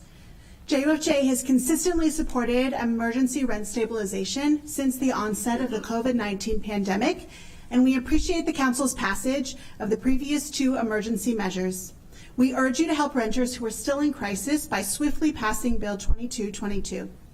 Jewish tradition teaches us that we have an obligation to ensure fairness in tenant-landlord law, to ensure safe living conditions, and to prevent homelessness. The Book of Lamentation compares homelessness to the loss of a parent or spouse. Without a home, there is no foundation for all the parts of a person's life, and everything is at risk. This is an issue I'm experiencing personally. After rent stabilization expired in May, my husband and I received a notice of a 10% increase for our townhouse. Our landlord made it clear that if he put our townhouse back out, he could get an 18% increase, and that we would need to pay that 10% increase, or we would need to look for new housing. So we can look for new housing. We don't want to uproot our family. We really like our house. It's walking distance from our synagogue. Our daughter is thriving at Tilden Middle School, and our son is an easy bus ride away to his friends and activities. So since a vote isn't being taken on this bill today, our 10% increase is going to go into effect while the council is on recess. Our family will have to make choices, but we can make the finances work to stay in our home. But so many folks that I've spoken to aren't in the same situation we are. Members of our community, from young people to professionals to seniors, are experiencing housing insecurity and all the trauma that comes with the loss of housing. The fact is that the COVID-19 crisis is not over. Thousands of renters across Maryland are at risk of eviction. Long-term solutions to the county's housing crisis will take years to implement. In the meantime, the council must act now to prevent the displacement of residents who can no longer afford to live in their homes due to skyrocketing rents. JUFJ urges the council to pass Bill 2222 so that we can live up to the promise of safe and stable housing for everyone in our county. Thank you. Thank you, Ms. Wallace, for your testimony. Next, we will hear from Adam Rodriguez, who is testifying virtually.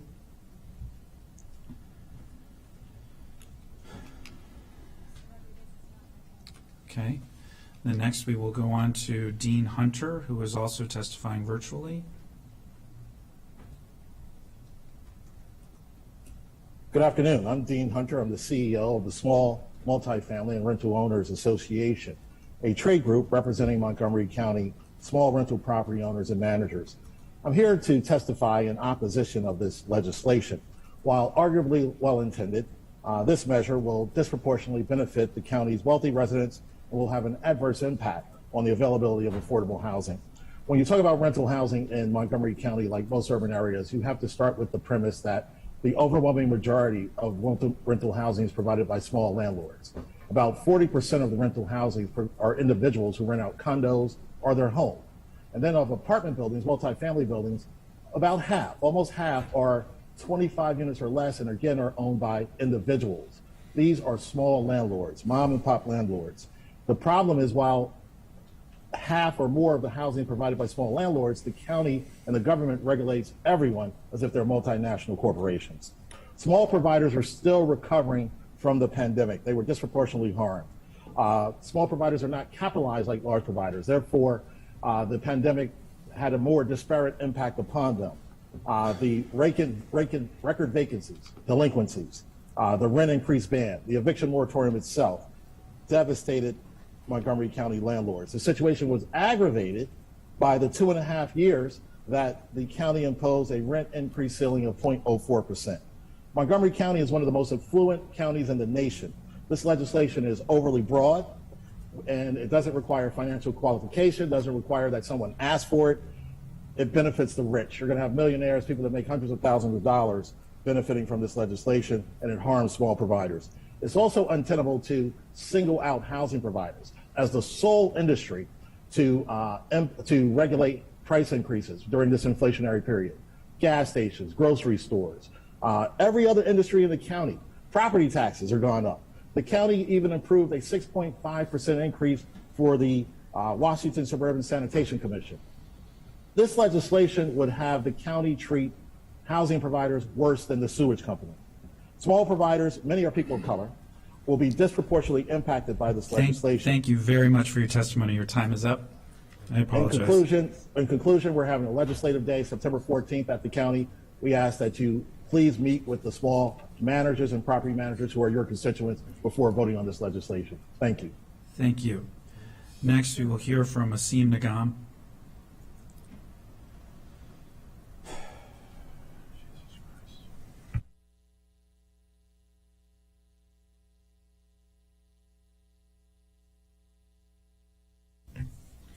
Good afternoon, Council President Albernas and Council members. My name is Asim Nega. I'm Director of DHCA. I'm here on behalf of County Executive in support of Bill 22-22.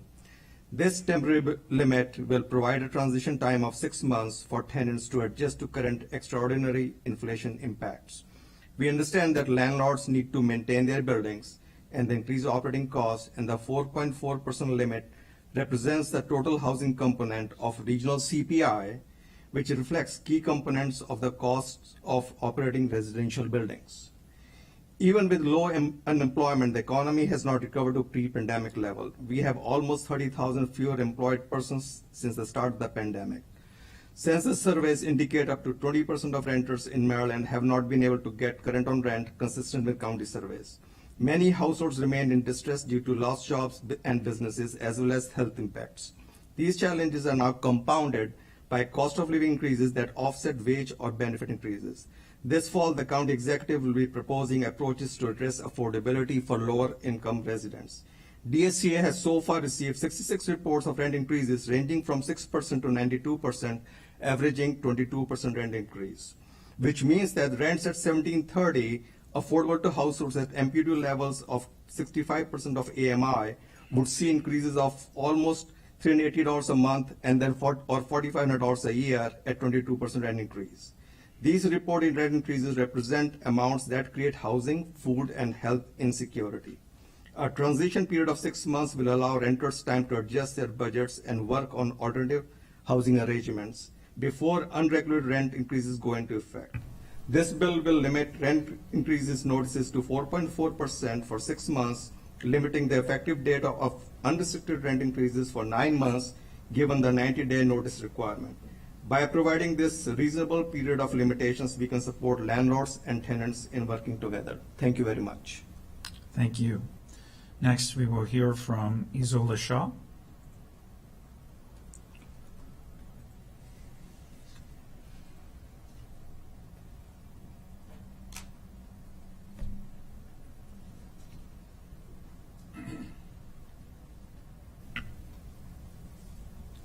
Good afternoon. My name is Zola Shaw, and I am chair of the Racial Equity and Social Justice Advisory Committee.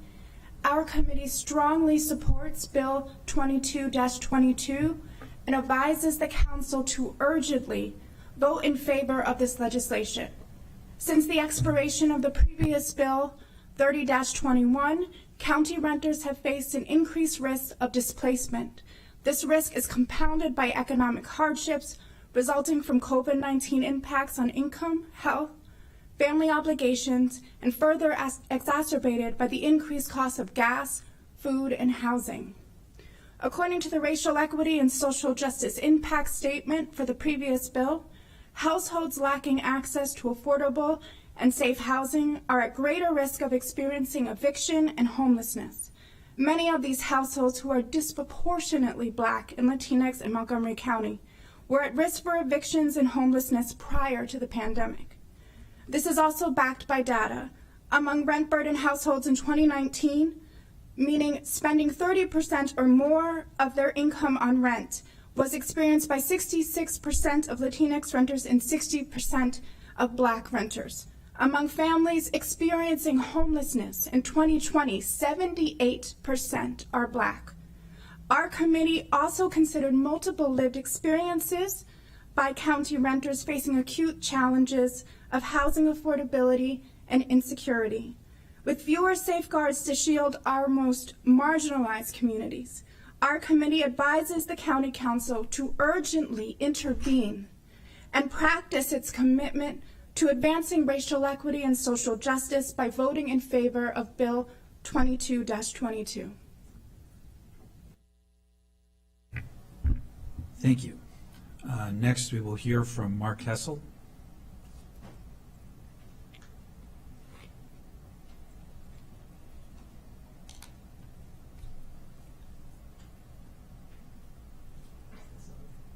No, you have to press the button right by the mic.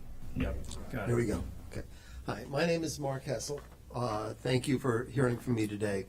Back in the 1980s, I sat up there. I was a staff attorney for the county council when you first had staff attorneys. And I did that role for several years. After that, I was counsel to the city of Tacoma Park, where I worked on some rent control issues. And about 15 years ago, I spent a lot of time working on rent control in Tacoma Park when that was being reconsidered or modified. Bill 2222 is all about affordable housing. That's the name of the game. Affordable housing is a very good goal, but it's a very difficult issue. There are no quick and easy solutions. Legislation needs to be drafted with careful thought and not just knee-jerk reactions to a problem. Perhaps the biggest issue concerning affordable housing is who pays for tenants to live in affordable housing. By limiting the rents that landlords can charge, you put financial burden on all landlords without concern for their own financial situation. Similarly, you give the benefit to all tenants regardless of their needs. If the county wants affordable housing, why shouldn't the county pay for it and not just the landlords in the county? For that matter, why should all tenants benefit? The county does nothing to restrain increases in the cost of anything else. A few of the many other questions that the council should be able to answer before passing any legislation are, why 4.4%? It's an arbitrary number. What happens 6 or 9 months from now? There's going to be a pent-up demand for landlords to increase their rents, and it's going to go through the roof, and it's going to be a bigger shock to all the tenants than what they're facing right now. If you want to stop that from happening, you're stepping right into the slippery slope of rent control. And I spent a lot of time on rent control. It doesn't work well. And will the bill encourage small landlords to get out of the business of being small landlords? And then what happens to the supply of rental houses in the county? My bottom line, and I know I'm just about out of time, but my bottom line is that affordable housing is a difficult issue. A slap-together bill that is not based on proper research and does not address the nuts and bolts is sloppy legislation that can hurt many people and not achieve its goals. The council should have higher standards than to pass a bill like this. Take your time and do it right if you're going to do anything at all. Thank you. Thank you. Next, we will hear from Kimberly Johnson. All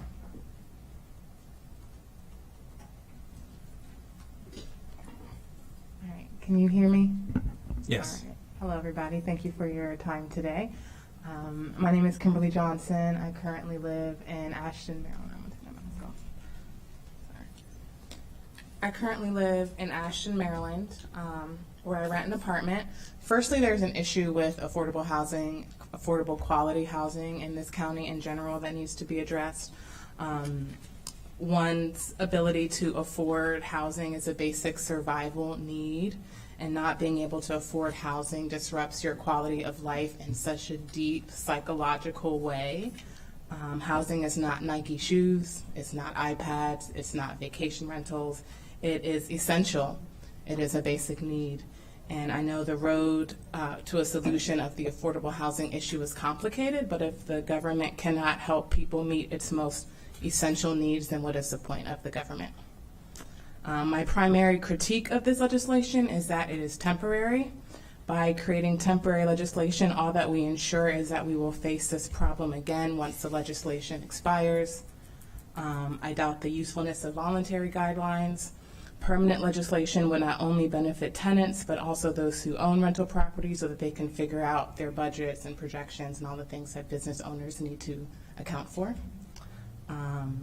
Considerable annual fluctuations in the voluntary rent guidelines make it so that that might not be the best basis to set rent control, but I can't think of an alternative.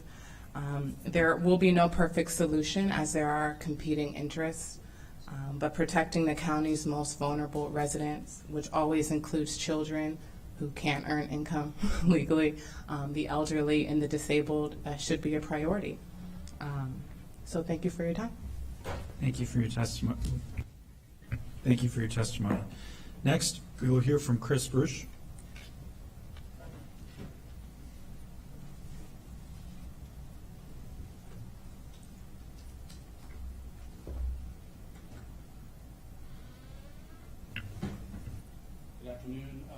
Got hit it again. Sorry. Okay. There you go. Good afternoon, President Albornoz and members of the council. My name is Chris Brew. I'm a county resident. Also testifying here on behalf of the Donahoe Companies. We're a 138-year-old business that chose to locate in Montgomery County 6 years ago. And I'm here today in opposition to Bill 22-22. I'm going to start by noting that Montgomery County is the only jurisdiction in the DMV that is even discussing COVID-related rental regulations today. Most ended last year, including the District of Columbia's, which ended almost 8 months ago. DC currently has no caps in place for market housing. Landlords in Montgomery County are now enduring their 29th month of rent caps, currently at 0.5%, all while incurring property-level inflationary cost increases not seen in over 40 years. The problem is that the county's rental assistance initiatives have not been targeted in a way to assist those most in need, which I would note is what many jurisdictions across the country did. They use federal funds to provide rental assistance to the neediest. But by enacting a 29-month rent cap, the county essentially shifted the responsibility to care for its neediest by transferring the financial burden to the private sector in the form of rent caps, substantially below CPI and on rental units countywide, regardless of whether those residents needed assistance. I would submit to you that many beneficiaries of the county's 29-month rent cap were not in dire need. Residents of luxury apartment buildings in Bethesda should not be lumped into the same category as struggling families in other parts of the county. Our region is experiencing the lowest unemployment rate in over a decade. Our company has never seen as many unfilled job positions as we have now. The best way to help residents truly in need of assistance is to increase funding to your rental assistance program so assistance can be distributed to those who need it on an equitable, means-tested basis. I guarantee that in the coming months you will hear many reports of large rent increases. You're hearing some today. However, these increases are the direct result of Bill 30-21, which conveniently applied caps to all rental housing rather than utilizing a more thoughtful and targeted means testing model to help those in real need. It's not complicated. The longer you suppress market rents, particularly for newer buildings in the most sought-after locations, the greater the gap and the greater the shock to renters as pricing eventually catches up.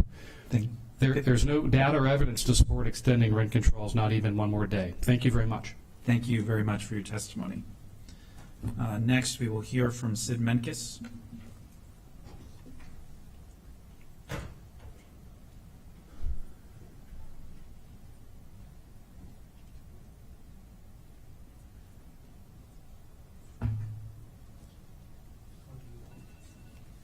There you go. There we go. County Council President, County Council, I appreciate the opportunity to talk to you on this important topic today. My name is Sid Menkes, and I'm not a person that normally comes and talks at groups like this, but I manage property in Montgomery County.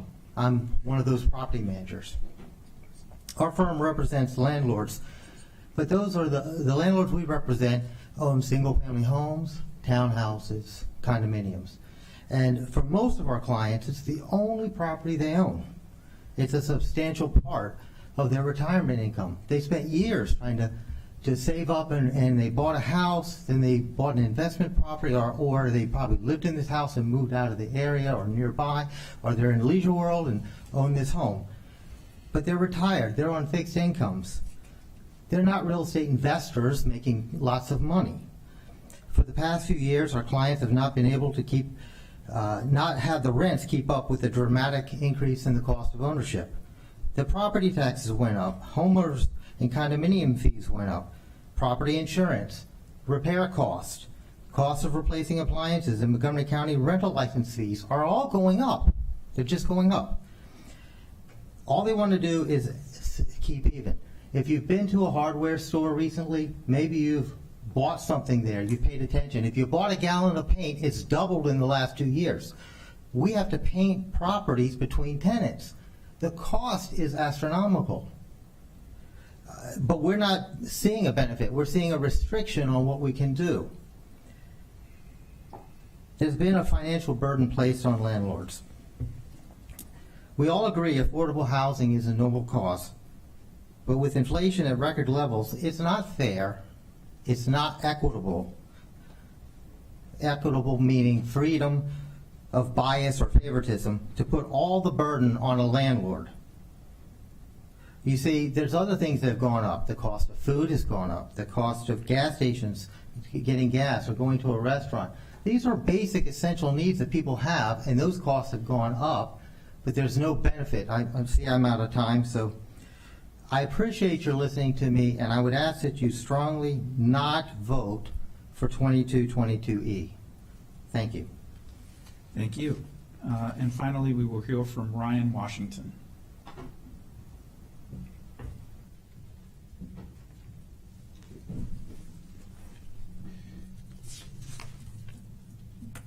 Good afternoon, Council President Albornoz and members of the Council. My name is Ryan Washington, and I am speaking on behalf of the Apartment Office Building Association Metropolitan Washington, also known as AOBA. AOBA opposes Bill 2222 as it restricts our members from adequately recovering operating costs and providing affordable housing to residents in the county. This bill disincentivizes housing providers from operating naturally occurring affordable housing in a county, as a 4.4 rent cap does not offset inflation and the rising cost to operate rental housing. Our members are not immune to inflation and supply chain challenges, as many housing providers are facing significant rises in cost in terms of water, utilities, and that such. The county's adoption of building energy performance standards and other regulations has only contributed to the rising costs for our members. Additionally, members are still reeling from the historic rent delinquencies and dramatic outstanding rent balances. Housing providers rely on rent as their primary revenue stream. Only 9 cents for every dollar goes back to our housing providers. The remainder goes to paying taxes, operating, and maintaining the property. Many of our members manage or own Class B and C buildings that are older and more affordable for rent. They also offer lease rent renewal rent increases well below inflation and trends across the region. AOBA members in Maryland reported offering average rent increases of 3.4% during the renewal of a lease. Bless you. Our members have not issued rent increases nearing 17 to 20%, but data from RealPage and members' expertise attributes these reports related to new leases rather than renewals. These new leases rates are higher precisely because of inflation and governments having imposed rent caps on rental housing. In an effort to bring housing units in line with the market rate price for the unit, once existing residents leave, communities are raising rent on units that are well below market rate. And I'd like to conclude that... I'm sorry, Mr. Washington, your time is up, but thank you very much and for your testimony. You have our testimony, yes. So please refer to that. Thank you very much. And that concludes our speakers for this public hearing. This public hearing is now closed. We move on to item number 25. This is a public hearing on a resolution to adopt a proposed amendment to the county charter general provisions, conflicting charter amendments. Actions is scheduled for later in the session. There is one speaker for this public hearing, and that speaker is Mr. Jim Michaels.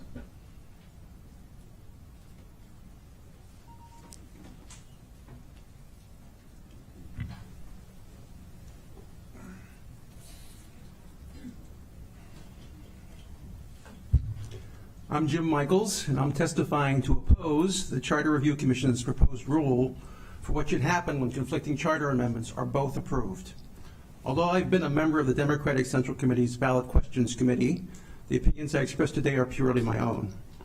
I agree that it is better to have a rule for how conflicts are resolved, but the proposed rule is one that cannot ensure we adopt a charter amendment that the majority of voters actually favor. The fundamental flaw is that the Commission's rule treats two conflicting ballot questions as if they are a single, multiple choice question where voters must specify if they prefer A or B or neither. But that's not what actually happens when there are multiple questions. Because any voter can approve both questions at the same time, we cannot really determine if the question receiving the most approval votes was actually favored by a majority. My written testimony has a numerical example that shows how the Commission's proposed rule can misconstrue what voters actually favor. When voters approve conflicting proposals, it might mean some voters didn't understand the conflict. Other voters could simply have voted for change without having any preference on which change is made. That is why some authorities hold that when conflicting questions are approved, neither one can be given effect unless some law or the ballot question itself dictates the outcome. But instead of adopting a rule of convenience, we should be doing our best to ensure that we're adopting charter amendments that are actually favored by the majority, and the current proposal would not do that. In 2020, we had two pairs of conflicting ballot questions, and in both cases, voters did express a preference by approving one and rejecting the other. Highly effective voter education efforts were instrumental in achieving that result, but that might not always be the case. We can increase certainty. We can increase certainty now by adopting a rule that says when conflicting measures are approved, neither one is given effect. And going forward, we can consider other options, specifically reformatting conflicting questions as a single question that would make it possible to determine what the majority actually favors. Thank you very much for your testimony. That concludes our speaker for this public hearing. So this public hearing is now closed. We move on to item number 26. This is a public hearing on a resolution to adopt a proposed amendment to the county charter county attorney removal procedures. Action is scheduled for later in this session. We have one speaker for this public hearing, and that is Mr. Ken Hartman, representing the county executive. Mr. Hartman. Thank you, Council President Albornoz and members of the council. Thank you so much for your service on behalf of our residents. My name is Ken Hartman Espada, Strategic Partnerships Director for the county, speaking on behalf of the county executive. It is important that the county attorney serves and is respected by both branches of government. Ensuring the council has a role in the dismissal of the attorney furthers this goal and is compatible with the charters of our neighbors, Howard County and Frederick County. The executive does believe two amendments to the proposal should be considered. First, the executive recommends language to enhance the role of the county attorney for the council.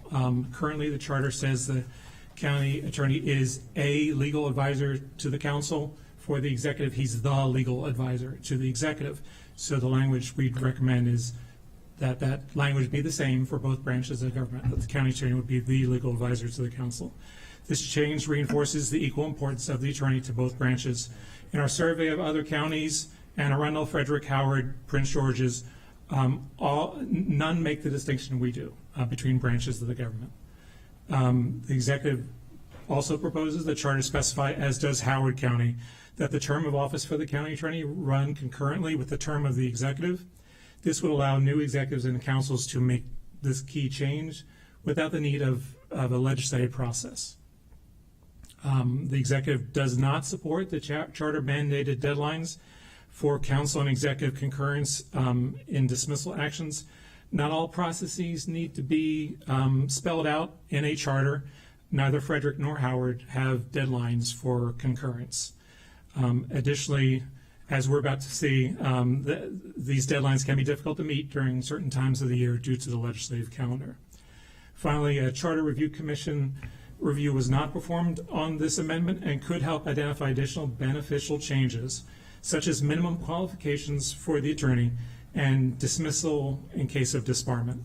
The council may wish to consider delaying action on the amendment to ensure adequate vetting by the commission. Thank you so much for your consideration. Thank you so much, Mr. Hartman. That concludes our speakers for this public hearing, and so this public hearing is now closed.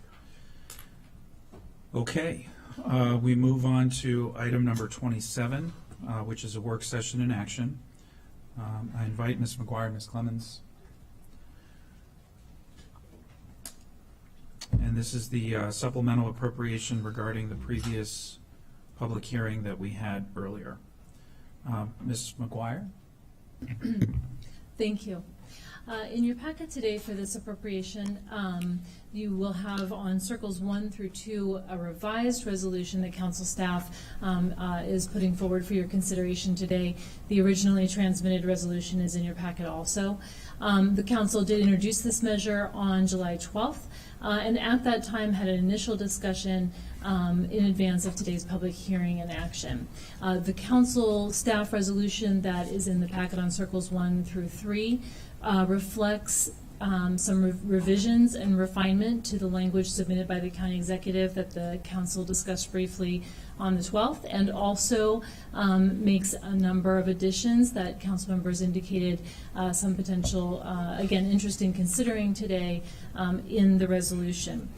These include some additional allowable provisions for security, for support for providers to relocate or have other startup costs potentially supported, as well as grants to facilitate providers to offer low, no cost, or other support to individuals who may have a financial hardship. Those are added here and reflected again in the resolution, reflective of the council's discussion on the 12th. The revised resolution also includes language requiring the county executive to report to the council on the process, again, purely for your information, and also emphasizes that grants must be awarded using a racial equity lens and exhibiting cultural proficiency. Those are the, again, revisions in that draft resolution. One other comment, council staff would note that there may be interest, to the extent that there is interest in a needs assessment or more comprehensive understanding of the landscape of these services in the county. We certainly would be happy to work with executive branch staff around that, understanding that the appropriation here is exclusively for the purposes of these grant services. Thank you, Ms. McGuire. I don't see any questions or comments from colleagues. Can I get a motion to accept the appropriation as recommended by council staff? Moved by Councilmember Rice, seconded by Councilmember Friedson. All those in favor? And that is unanimous among all those present.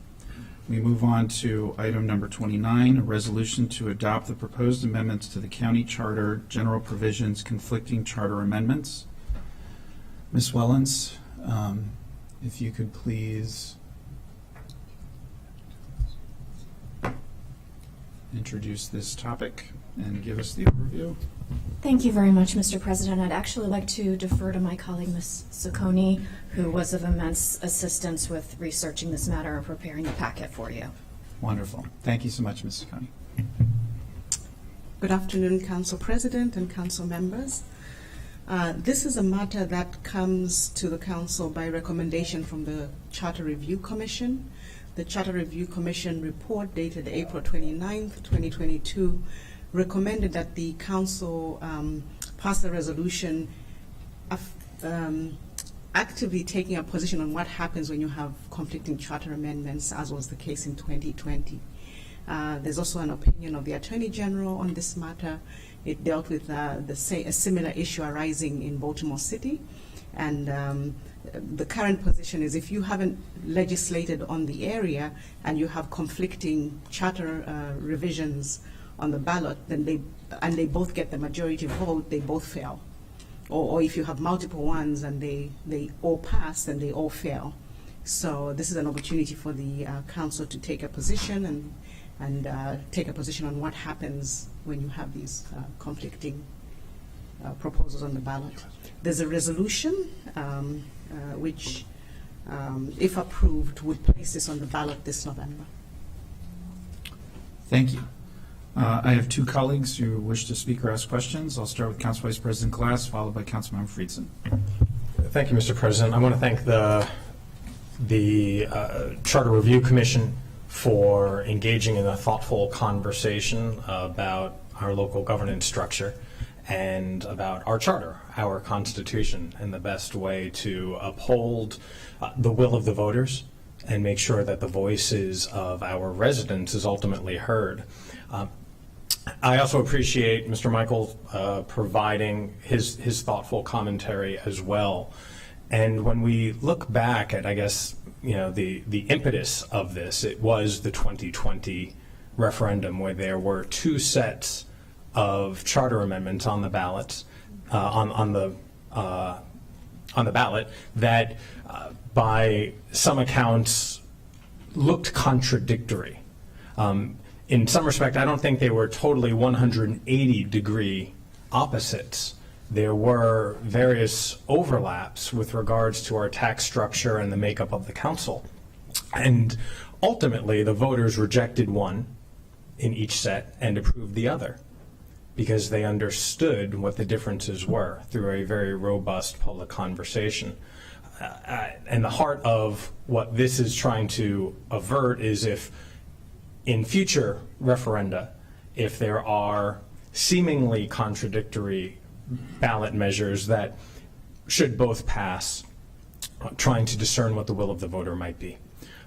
I take the opinion that if both were to pass, the opinion of the voter is either confused or that we haven't done a good enough job explaining what the ballot measures are. And to then assume that the one with the most votes is actually the will of the voter, I think might be a misinterpretation of the intention here.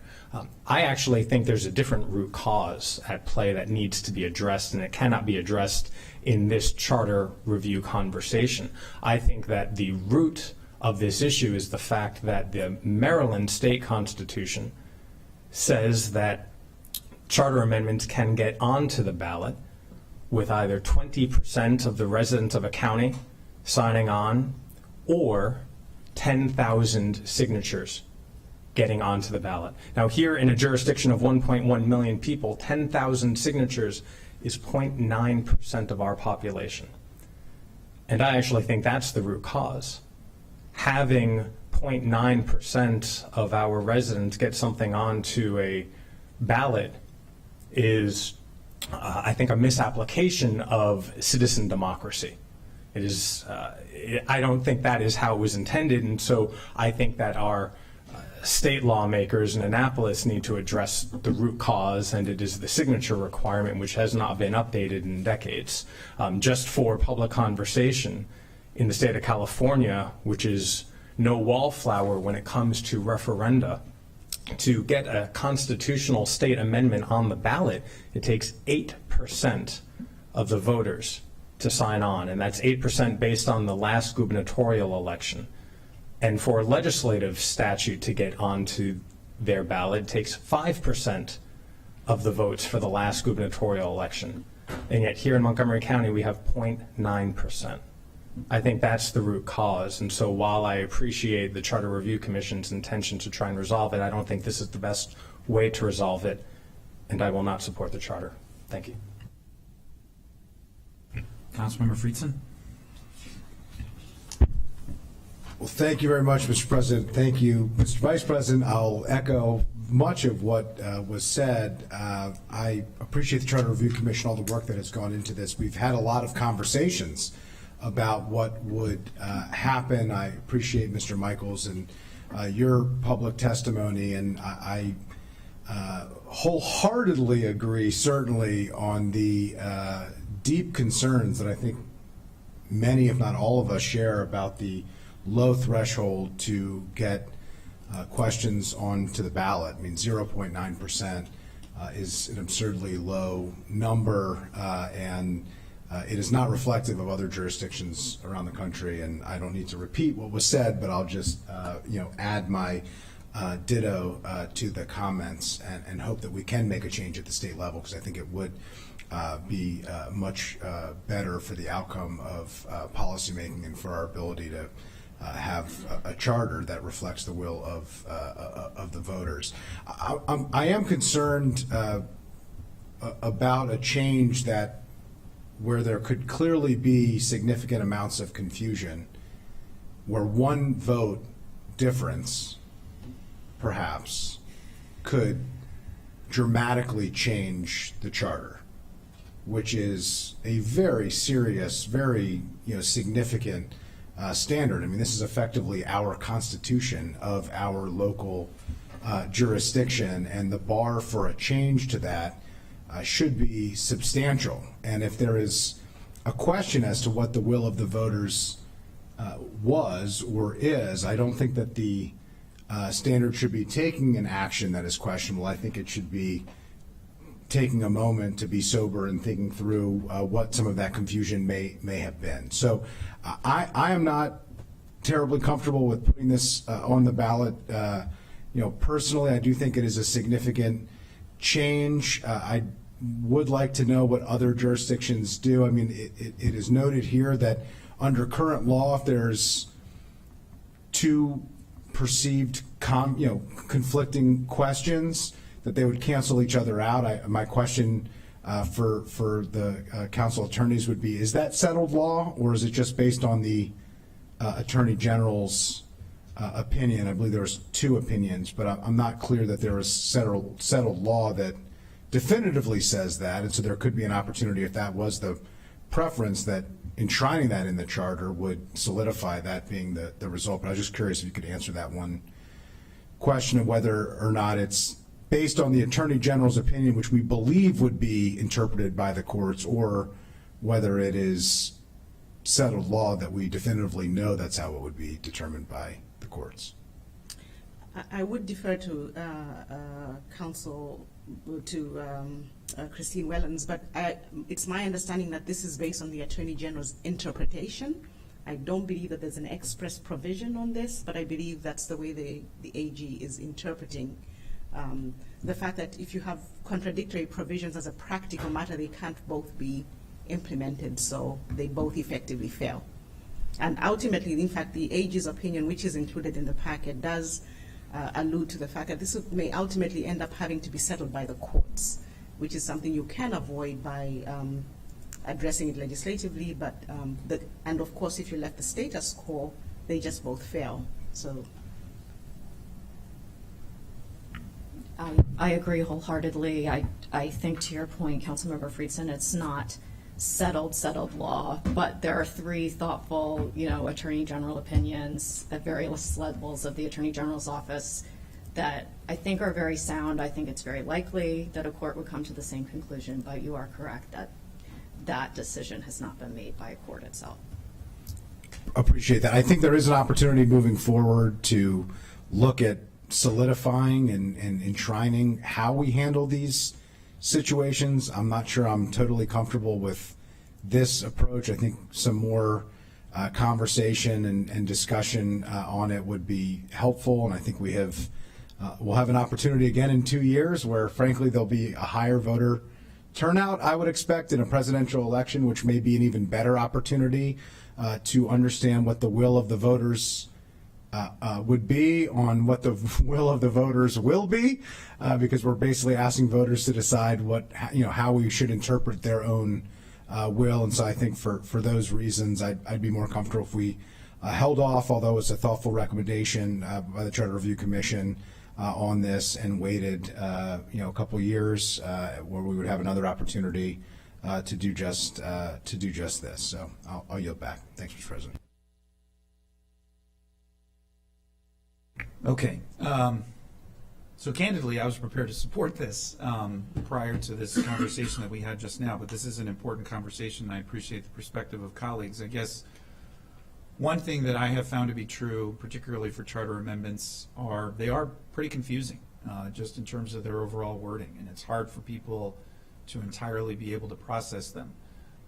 I do think there is the potential for an issue moving forward, but because we don't have an issue that would potentially be in that same category at the moment, I suppose waiting 2 years wouldn't hurt. I very much associate myself with the comments about us needing a much higher percentage of voters before a charter amendment is put on or considered, because I'll be very candid, we are starting to see the unintended or maybe intended consequences of previous charter amendments that have been passed in the past and that have very serious repercussions for the operation of this body and future bodies moving forward.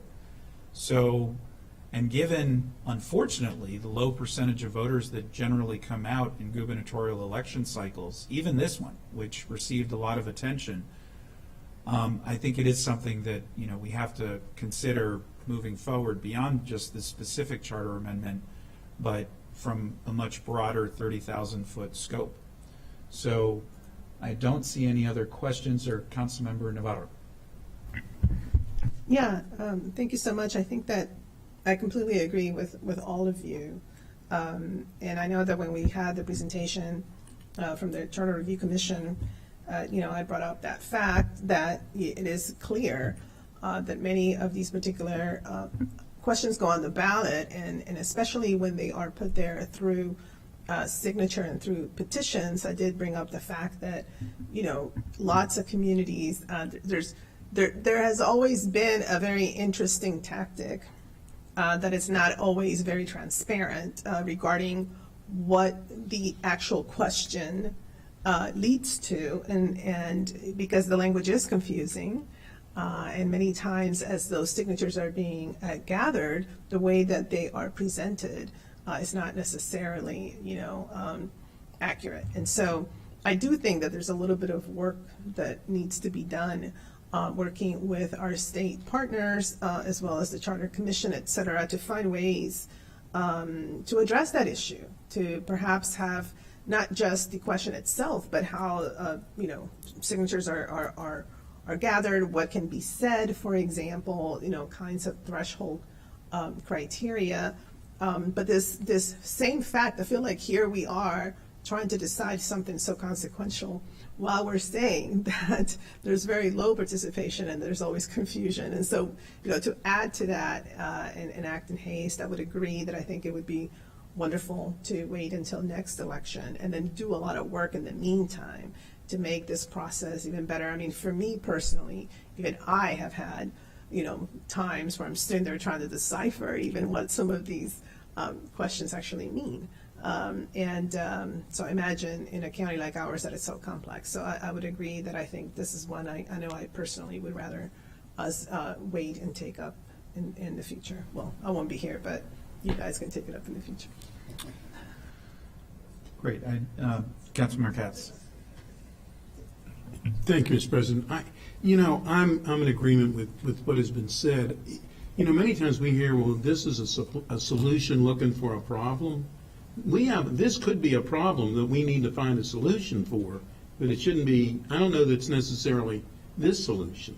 And I do think because we have extra time here, we don't have any conflicting statements on this ballot that's coming up, that we should ask the Charter Review Commission to take a second look, now that they've heard our discussion, to see if they can come up with the best solution. I agree, just because one charter amendment, if it were conflicting, because one charter amendment gets a higher vote than the other, that doesn't mean that the public truly wanted one other than the other. It's not like they got to select A or B, so I think that we need to figure out a better way to approach this. And the other side of this whole thing is, what is a conflict? I mean, if part of it is a conflict, is the whole thing a conflict? I don't know. I mean, I think we're causing ourselves, we could be causing ourselves a deeper problem than what we might have had anyhow. So I'm not supportive of this charter suggestion. Okay, I don't see any other questions or comments from colleagues. I believe the will of the body is to not support. Ms. Mullins, do we need to make a motion and vote, or just do we let this go, or? No action needs to be taken, Mr. President. Thank you. Okay, thank you all for that work. This has been very helpful, and this is clearly a to be continued. Next, we go on to item number 30. This is also work session in action. Resolution to adopt a proposed amendment to the county charter, county it's a long day, attorney removal procedures.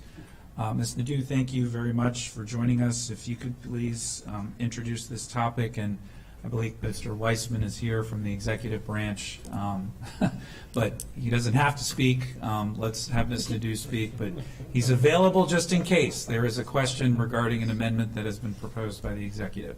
Ms. Nadeau, it'll save us time by him sitting where he is sitting. Ms. Nadeau.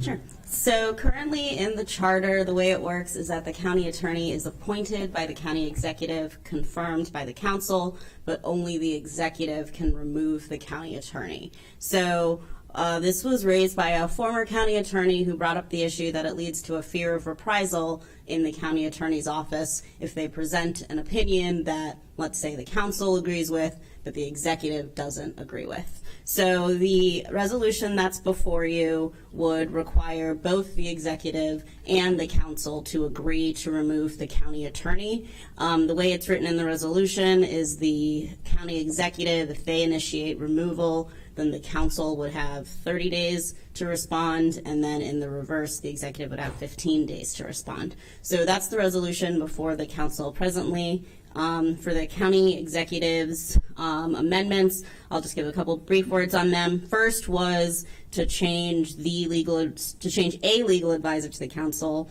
to the legal advisor. Council staff advises against this because there are legislative attorneys for the council, and so in effect, the county attorney isn't really the legal advisor because there is actually a separate charter provision addressing that the council can have its own staff attorneys. As for the second point about the term of office, so for this amendment, it could lead to the same problem of it appearing that the executive is the one who gets to appoint or remove a county attorney.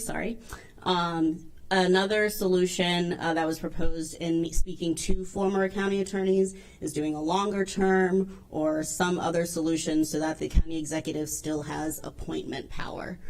So those are the two amendments that are before you, but the actual resolution just has the 30 days, 15 days for each side.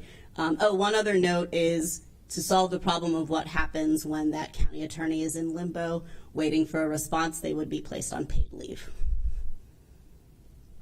Thank you. Councilmember Friedson?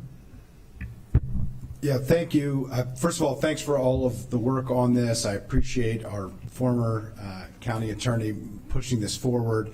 This has been a long-standing question that has been raised. Certainly, I have been raising it pretty incessantly since I have joined the council, and it has long predated my service here just on this one term, and I have nodding of colleagues to confirm this notion. And it's a tough situation for any county attorney to be in, and I'm very sympathetic to that, and I do think that this was a thoughtful way in order to address it. So I am very much in support of putting this on the ballot. The independence of the county attorney is critical. I think it's absolutely apropos to this conversation because the county attorney has some formal responsibilities, including the drafting of questions to go onto the ballot. And we have to make sure that there is a level of independence where the county attorney serves the county government, which includes the county executive and the county council under the state law that provides us the ability to do what we do. In terms of the terms, what has been proposed by the county executive would, I think, completely undercut what is intended here, because it would provide greater authority for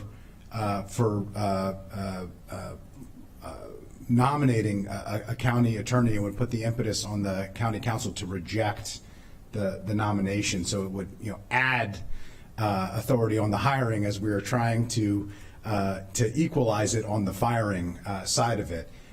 If you wanted to do a longer term of like 5 years, I think reasonable. We could discuss that. I think we could discuss that at a later date.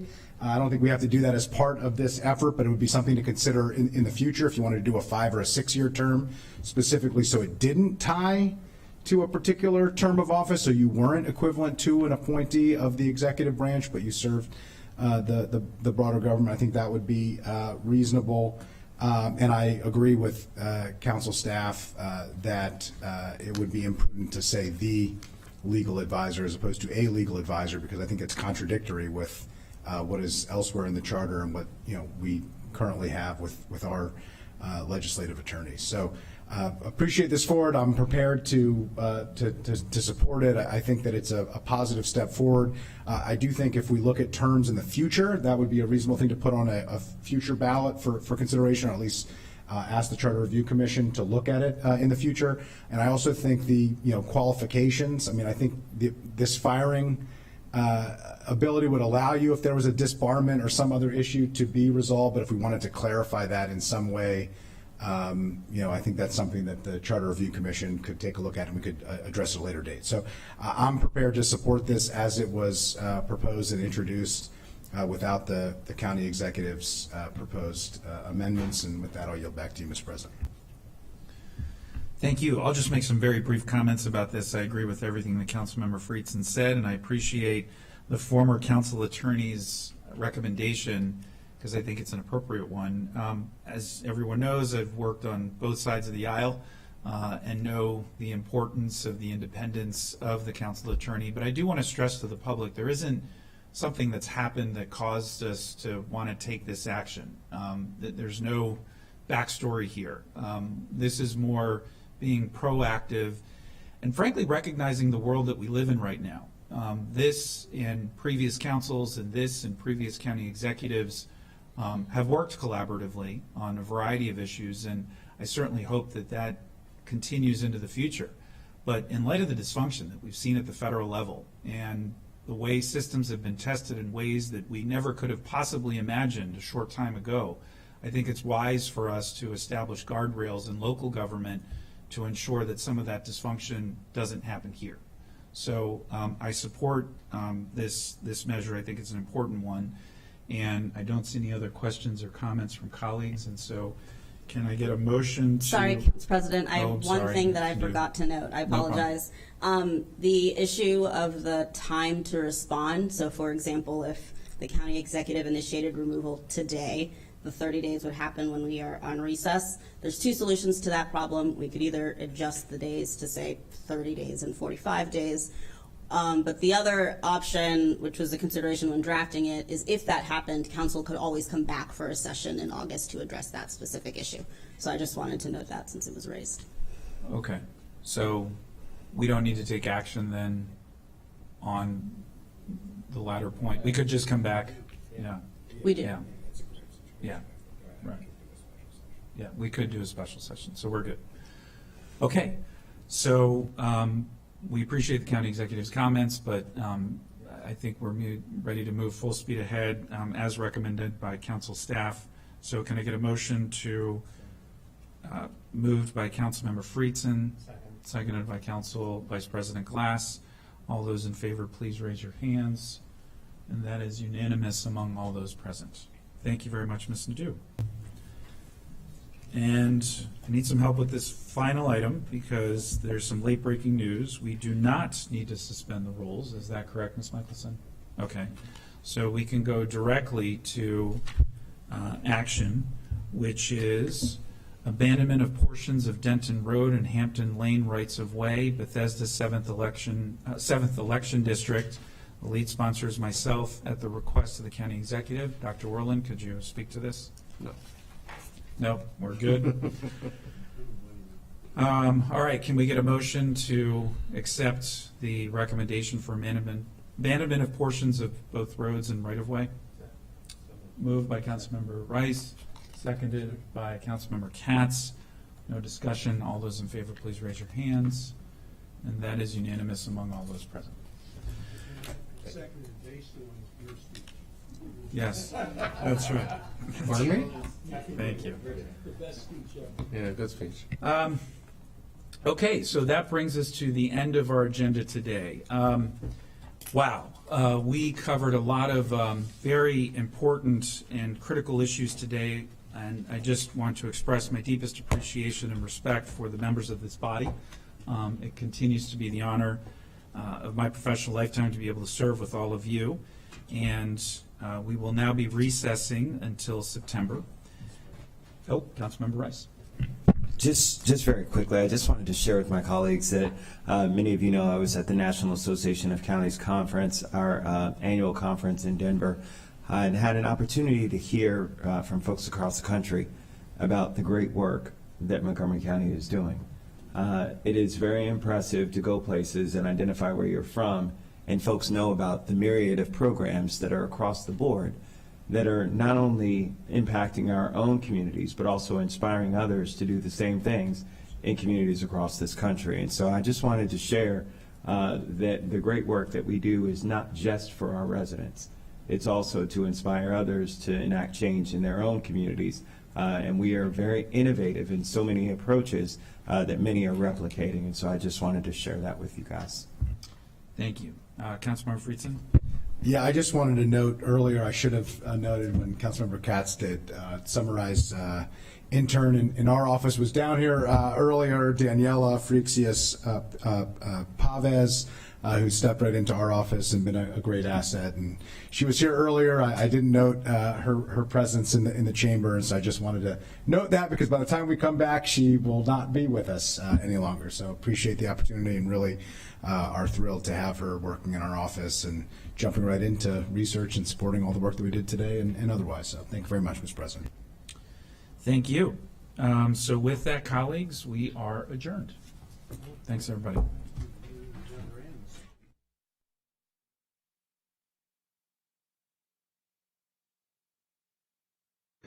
2022 from River Road to West Bard Avenue until October